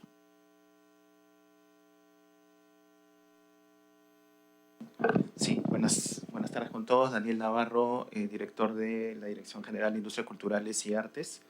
Efectivamente, hay un marco normativo que establece actualmente el otorgamiento de estímulos económicos, que son fondos concursables. En el caso de la investigación para los fines arqueológicos, también sería de esta naturaleza. Dentro de los estímulos económicos, tanto para las artes como para libro lectura y para actividad cinematográfica, también hay el rubro de investigaciones en estas líneas, ¿no? Entonces, el tema arqueológico también necesitaría una habilitación legal para que se pueda financiar con estos estímulos los proyectos de investigación en este rubro. Que serían básicamente los relacionados a la investigación sobre nuestro patrimonio arqueológico y patrimonio cultural. En ese sentido, no sé si Martín tiene un complemento. Sí, complementando la información que se ha dado, si ustedes ven las propuestas que estamos trayendo desde el punto de vista arqueológico, todas, digamos, siguen una misma línea, ¿no? Primero, hemos hablado de un diagnóstico arqueológico de superficie donde se van a ubicar restos arqueológicos. Luego hemos hablado de una propuesta para un saneamiento de oficio de esos restos arqueológicos que podrían ubicarse dentro de esos diagnósticos arqueológicos de superficie. Y ahora, cerrando el ciclo, estamos hablando de estímulos económicos para que se haga investigación en estos sitios arqueológicos. Entonces lo que queremos es cerrar esa cadena. Siempre la investigación arqueológica ha quedado de lado porque cuando se ejecuta una obra, de repente lo que quiere el inversionista o quien está diseñando el proyecto de inversión es avanzar con la obra que tiene proyectada, pero lo que queremos dar ahora es justamente un valor agregado a estas obras, ¿no?, de inversión. Y por ejemplo, si una carretera tiene un sitio arqueológico cerca del lugar, ¿no?, ¿por qué no solamente trazar el trazo del punto A al punto B, sino también generar un acceso al sitio arqueológico que puede ser investigado y a través de esa carretera llevar gente que pueda disfrutar de ese sitio arqueológico? Entonces, los estímulos arqueológicos quieren democratizar el acceso a los sitios arqueológicos, que se pueda justamente desarrollar investigación en los lugares importantes de cada región, ¿no? Poniendo un ejemplo, el Señor de Zipán en Lambayeque, ¿no?, es un hallazgo que se realiza y que posteriormente tuvo un fondo de investigación de una empresa privada que era quien auspició los trabajos que se hizo en el lugar, ¿no? Y luego, para seguir haciendo investigación, ¿no?, generar esos recursos del Estado siempre ha sido bastante complicado, porque de repente la inversión, mejor dicho, no se ha visto como una inversión en la puesta en valor, la recuperación y la investigación del sitio arqueológico. Y lo que se quiere justamente es eso. Sí, en otras palabras, sería como que ampliar los alcances de los estímulos económicos del decreto de urgencia a la investigación arqueológica. Correcto. Ok. Pasamos al 3.1.32. No, 32. Regular el marco normativo para promover el sector artístico y creativo, considerando mecanismos de promoción y posicionamiento de los artistas creadores. Sí, bueno, hasta la fecha hemos presentado decretos legislativos de la parte del patrimonio histórico, arqueológico y material. Ahora pasamos a un decreto legislativo que es muy importante para nosotros, que viene de nuestra rectoría, que es el sector de las artes, sector creativo. Consideramos que la ley vigente, la Ley General del Artista, tiene un enfoque, si bien laboral y de protección a las reproducciones como son las reproducciones en el ámbito de Indecopi y temas de sindicalismo, necesitamos un marco normativo en donde empodera a los artistas desde su punto de vista promocional, productivo. ¿Por qué? Porque tenemos un mercado laboral donde más del 93% de nuestros artistas están en la informalidad. Para luchar contra la informalidad, sabemos ya en múltiples estudios de la OIT que lo importante es incrementar su productividad, hacerlos más empleables, promoverlos, hacerlos generadores de pequeñas, microempresas productivas, dar el salto. Para eso necesitamos tener un marco normativo promotor, articulador. Nosotros desde el Ministerio de Cultura ya estamos empezando a hacer ese rol de articulador con el registro de Rentoca. Hemos articulado 26.000 personas y artistas con el CIS y hemos conseguido también con Pensión 65 que ellos accedan a una calidad de vida, pero en realidad necesitamos algo más, un marco normativo donde nos genere posibilidades de promover a nuestros artistas y poder ser más empleables en este mercado laboral. Paso al detalle al jefe de asesoría jurídica. Sí. Adelante, señor Jeffrey. Sí, la problemática que pretendemos solucionar con este proyecto de decreto legislativo es, en principio, la baja difusión de las artes. La ausencia de condiciones de formación y capacitación para artistas y creadores, el limitado número de espacios culturales que existen, la falta de visibilización y escasa articulación con otras entidades en materia de artística y las pocas o mínimas oportunidades de contratación de los artistas, ¿no? Siguiente, por favor. Necesitamos esta intervención normativa porque básicamente lo que vamos a proponer es fortalecer la identificación del artista y los creadores a través del Rentoca. Como indicaba la viceministra, el Rentoca ya es un registro que maneja el Ministerio de Cultura, ha sido creado por un decreto supremo, pero necesitamos darle una relevancia de ley, ¿no? Fortalecerlo, ¿no? Y generar efectos no solamente ya declarativos, sino constitutivos. El Rentoca tiene que servir como una herramienta no solamente para identificar a los artistas, sino para que estos puedan tener diversos beneficios, ¿no? Visibilizar los artistas en plataformas físicas o digitales es una de las propuestas que van a estar dentro de este proyecto legislativo. Promover la contratación vía portales web, organización de festivales, exposiciones, entre otros. La creación de un Premio Nacional de las Artes y del Premio de Circulación Internacional del Artista. Son premios honoríficos, por cierto, ¿no? Pero son premios muy importantes porque en el caso sea necesario que un artista requiera, por ejemplo, una pensión de gracia, ¿no? Uno de los factores para la evaluación de esta resulta este tipo de premios. Articulación, generar mecanismos de articulación con todos los niveles de gobiernos y además promover la certificación de competencias profesionales y laborales. Y creo que esto es algo que es muy importante de esta ley o este proyecto de decreto legislativo, en la medida de que sabemos que muchas de las artes no es que se estudian en la universidad ni en un instituto, son adquiridas de manera casuística y natural por las personas que ejercen que ejercen un arte de manera concreta. Por ejemplo, los payasos no es que estudian necesariamente para ejercer este oficio, ¿no? Sin embargo, no existen mecanismos de reconocimiento de competencias en estas materias que permitan luego su inserción laboral, ¿no? Esto ocurre ya hay un marco normativo de certificación de competencias del Ministerio de Trabajo y el Ministerio de Educación. Sin embargo, a través de esta norma lo que queremos es justamente articular con ellos para poner el foco de la certificación en nuestros artistas. Eso es todo por mi lado.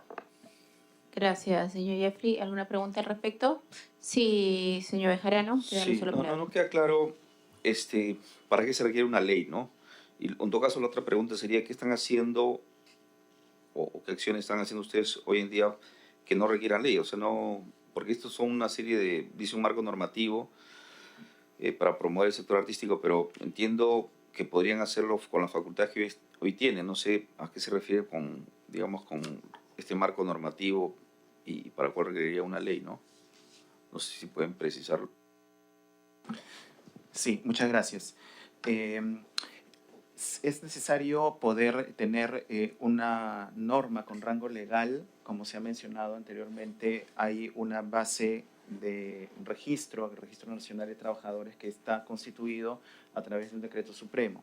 Este Registro Nacional de Trabajadores y Organizaciones para la Cultura y las Artes es un registro muy importante que ha permitido al Ministerio poder conocer cuál es el, digamos, sector, a los artistas a los que se dirige, y en una segunda etapa para poder desarrollarlo necesita que pueda tener una interoperabilidad con otros sistemas, con otros registros que faciliten que los artistas puedan acceder a una serie de beneficios, como por ejemplo el sistema integral de salud o los otros sistemas que su salud tiene en sus registros de seguridad social, pensión 65, o por ejemplo articular con los programas que tiene el Ministerio de Trabajo, como el programa de empleo juvenil, y que permita al Ministerio de Cultura facilitar esta interoperabilidad y además que el Estado pueda brindar mejores servicios. Pensamos también en una posibilidad de articularlo con los sistemas de contrataciones del Estado, como por ejemplo los sistemas de la OCE, para que, por ejemplo, cuando una entidad pública desee contratar a un artista, pues se dirija al Rentoca, ¿no? Se podría pensar que quizás para esto no es necesario un marco normativo, pero creo que este marco legal podría dar una estabilidad y una institucionalización al Rentoca. Asimismo, hay otras medidas que están relacionadas con la creación de oportunidades o este premio para la promoción de las artes que de hecho se encontraría financiado con cargo a los estímulos económicos y dar una institucionalización de un premio que verdaderamente tenga un amparo legal y que también permita darle una sostenibilidad en el tiempo a este premio y que sea un premio al que aspiren y que pueda fomentar las artes y a los artistas. Mi pregunta iba en la línea del señor Bejarano, o sea, porque ustedes hicieron referencia a que ya existe un decreto supremo con el que ha ido funcionando. O sea, ¿se trata solo de elevar a rango de ley este decreto supremo, de ampliarlo? Porque este tema de interoperabilidad creo que es un tema más de gestión, o qué haría de diferente generar una ley que no se puede hacer mediante ese decreto supremo o generar otro decreto supremo. No. Muchas gracias. Sí, son 4 líneas importantes que se pretende impulsar con este proyecto normativo. Uno, el fortalecimiento de la identificación del artista y los creadores, que es lo que he mencionado a través del registro nacional, que tendría que pasar a tener una naturaleza jurídica este registro. En segundo lugar, la promoción para el desarrollo de oportunidades artísticas y creativas, ¿no? Que ahí es donde ponemos todas las posibilidades de articulación con los otros sectores que pueden dar mejores servicios a nuestros artistas.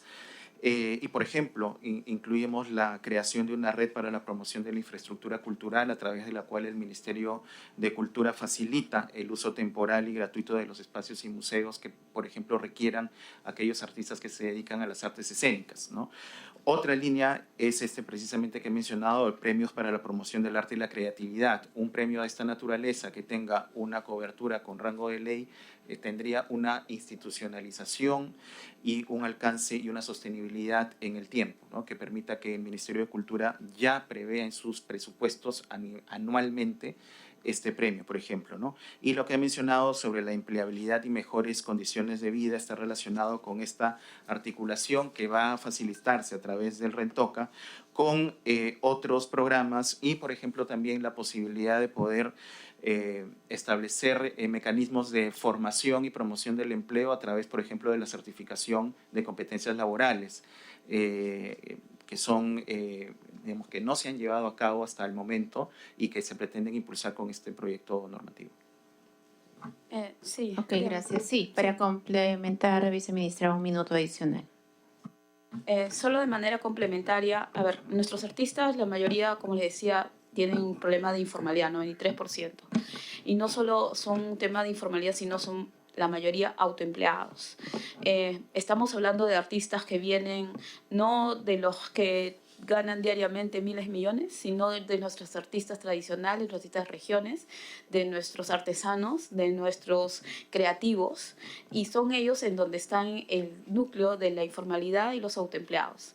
Hemos hecho ferias, festivales, pero lo que ellos necesitan es una generación de espacios de ingresos que sean sostenibles.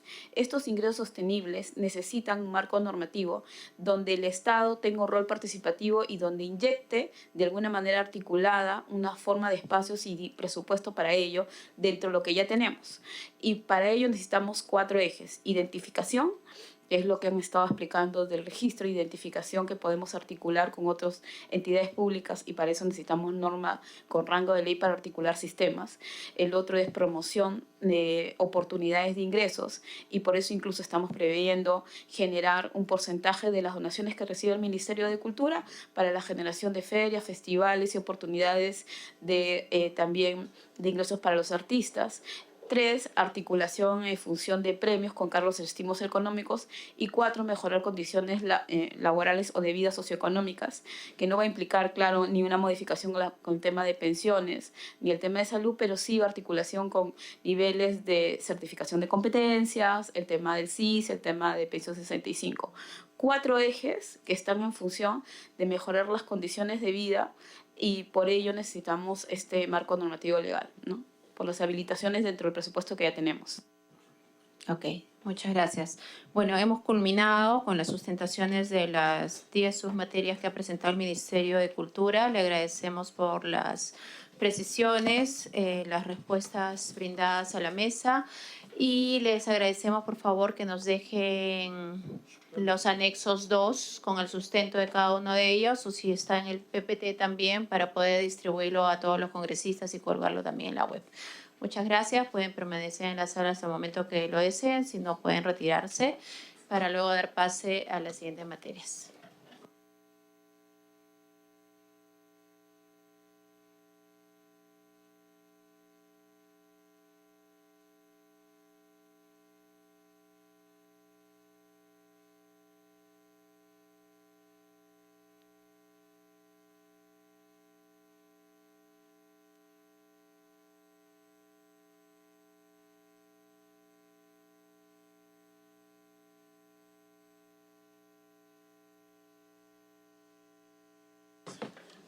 Muy bien, continuando con la mesa técnica programada para el día de hoy, vamos a dar pase al Ministerio de Justicia y Derechos Humanos, a quien le corresponde la sustentación en este primer momento de la submateria 3.112.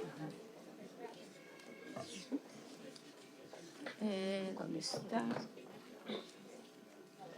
Buenas tardes con todos. Soy Luis Enrique Miñán, soy asesor del Viceministerio de Derechos Humanos. Me está acompañando la doctora Yuli Hipólito Espejo, que es directora de Conciliación Extrajudicial. El proyecto que nosotros estamos viniendo a sustentar tiene por objeto modificar la primera disposición complementaria final del Decreto de Urgencia 020-2020 que crea el Registro Nacional de Árbitros y de Centros de Arbitraje en Territorio Nacional, con la finalidad de darle obligatoriedad al Registro Nacional de Árbitros y de Centros de Arbitraje, a fin de contar con un listado que permita conocer a los árbitros y centros de arbitraje a nivel nacional, brindando con ello la transparencia y seguridad jurídica. Le voy a ceder la palabra a la doctora Yuli Hipólito, que va a brindar el sustento de esta propuesta normativa. Sí, buenas tardes con todos. Como bien lo ha mencionado el doctor Miñán, el objetivo de esta norma, de esta propuesta, es darle el carácter obligatorio a un registro. ¿Qué registro? El Registro Nacional de Centros de Arbitraje y Árbitros, conocido como el RENACE. A la fecha, el RENACE está a cargo del Ministerio de Justicia y Derechos Humanos.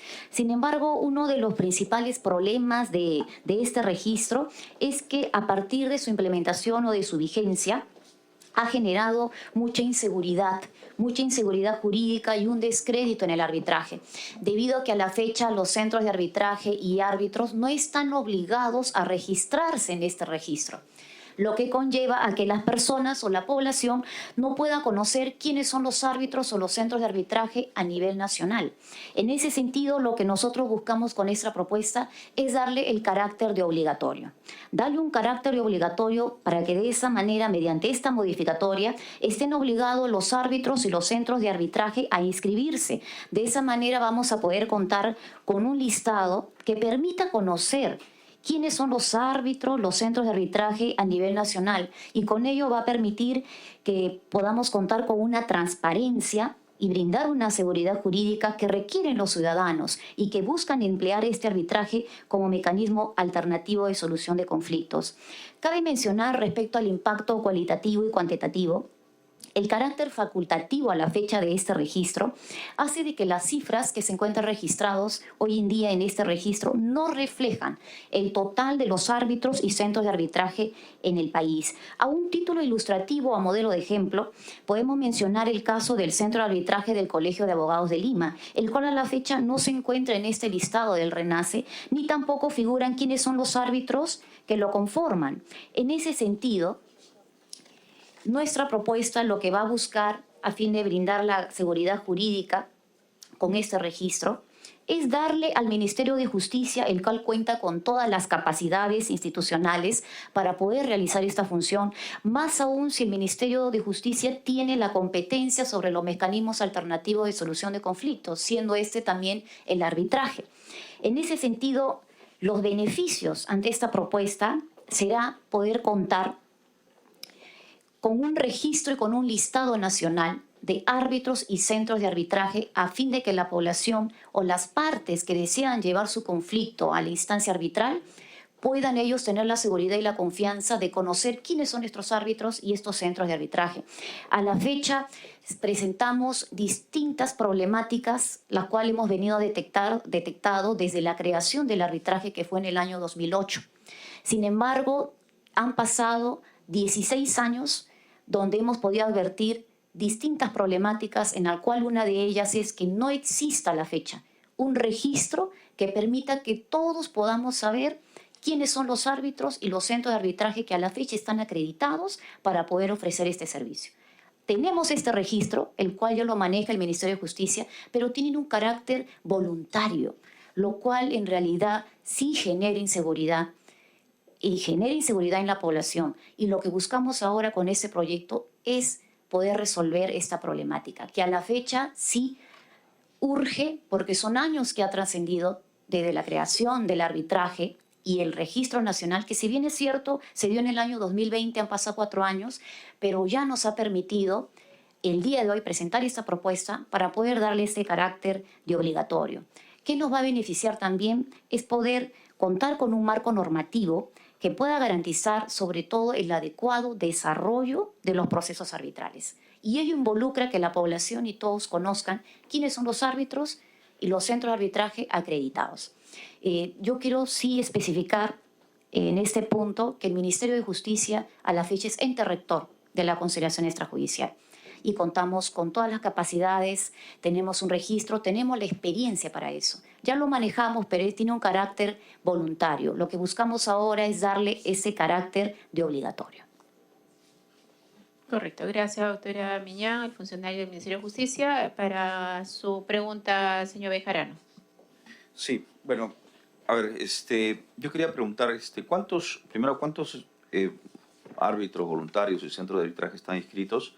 Lo otro que quería consultar era, ¿solamente va a ser un registro o se le va a poner algún tipo de información adicional que ustedes consideren? Lo otro es que efectivamente cuando se ha hecho la modificación de la ley de contrataciones, que ahora se llama contrataciones públicas, en el proyecto que ya fue aprobado en el pleno del Congreso, claro, lo que nos decía OCE y el MEF es que ellos ya no creen en el registro de árbitros, en este caso para contrataciones con el Estado. Básicamente porque, digamos, había un descontrol por parte del OCE que prácticamente no controlaba, ellos tampoco tenían capacidad, según nos dijeron, y más bien se ha migrado hacia digamos, no hacia los árbitros, sino a los centros, en este caso de arbitraje, ¿no? Por lo tanto, digamos, prácticamente toda la ley de contrataciones está focalizando hacia los centros y a los centros se le va a establecer requisitos. No sé si eso está coordinado o ustedes se han reunido con el MEF. El MEF prácticamente y la OCE no, su propuesta en el PL de contrataciones era ya pasar, vuelvo a repetir, de los árbitros a los centros de arbitraje. Básicamente por el descontrol que existe, imagino por algunos casos de inconducta que pudieran haber a nivel de árbitros, ¿no? Y por lo tanto se está poniendo el foco más en los centros. No sé si tienen esto alguna opinión o esta es una propuesta. Yo sé que en este caso estamos hablando del centro el registro de todos los árbitros, tanto para el sector público como privado, pero me interesaba saber si esto lo coordinaron con el MEF, en particular este registro, y qué otra información adicional pretenden incluir. Sí, contestando a su pregunta, a la fecha en el Registro Nacional de Centros de Arbitraje y Árbitros RENACE, contamos con 233 centros de arbitraje a nivel nacional registrados. Eso es en forma voluntaria. Y respecto a los árbitros, son 3.225 árbitros registrados en forma voluntaria. Ahora, sí, efectivamente, nosotros a la fecha hemos conformado un grupo de trabajo multisectorial debido a la problemática actual que existe respecto al arbitraje, ya que no existe un ente rector a la fecha que regule el tema de los centros de arbitraje distinto a lo que es en la conciliación extrajudicial. Y sí, nos hemos reunido constantemente con la OCE y con el MEF. Con la OCE sobre todo para tener su experiencia respecto al registro que han tenido, porque antes se habían establecido registros para los centros de arbitraje. Sin embargo, esta facultad se le retiró a la OCE y está pendiente designar a la autoridad competente que va a regular o va a tener a su cargo el registro de las instituciones arbitrales, pero que vean materias en contrataciones del Estado, el cual existe una opinión de la Secretaría de Gestión Pública de la PCM, en el cual ya indica que es el Ministerio de Justicia el cual tiene la competencia, como competencia general, los mecanismos alternativos de solución de conflictos, el cual a la fecha está pendiente y en trámite. Sin embargo, sí, efectivamente hemos tenido distintas reuniones con el MEF y con la OCE para ver esta problemática y la experiencia que ha tenido, y este es un primer paso que estamos dando.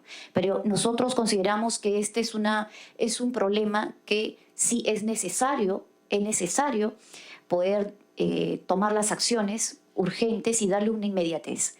Y con esta propuesta nosotros estamos brindando esta solución. Porque este registro va, además, como ha preguntado bien el doctor, si solamente va a involucrar un registro. Sí, pero el hecho que involucre un registro va también a generar un proceso en el cual va a permitir que nosotros, a través de unos lineamientos o directivas, podamos establecer un procedimiento de registro. Esto involucra y nos va a permitir a nosotros tener una autorización y una acreditación de estos centros, que le va a brindar también a ellos una mayor seguridad y transparencia al momento en que van a ofrecer sus servicios.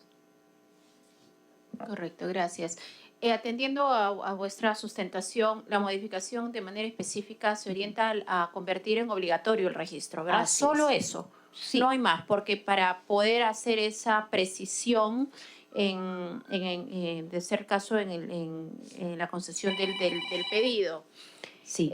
Porque de la lectura de la facultad tal cual dice para fortalecer el registro, o sea, podrían incorporarse otras materias, pero si ya de manera puntual nos está haciendo esa precisión, ¿verdad? La redundancia, se focalizaría a solo la obligatoriedad.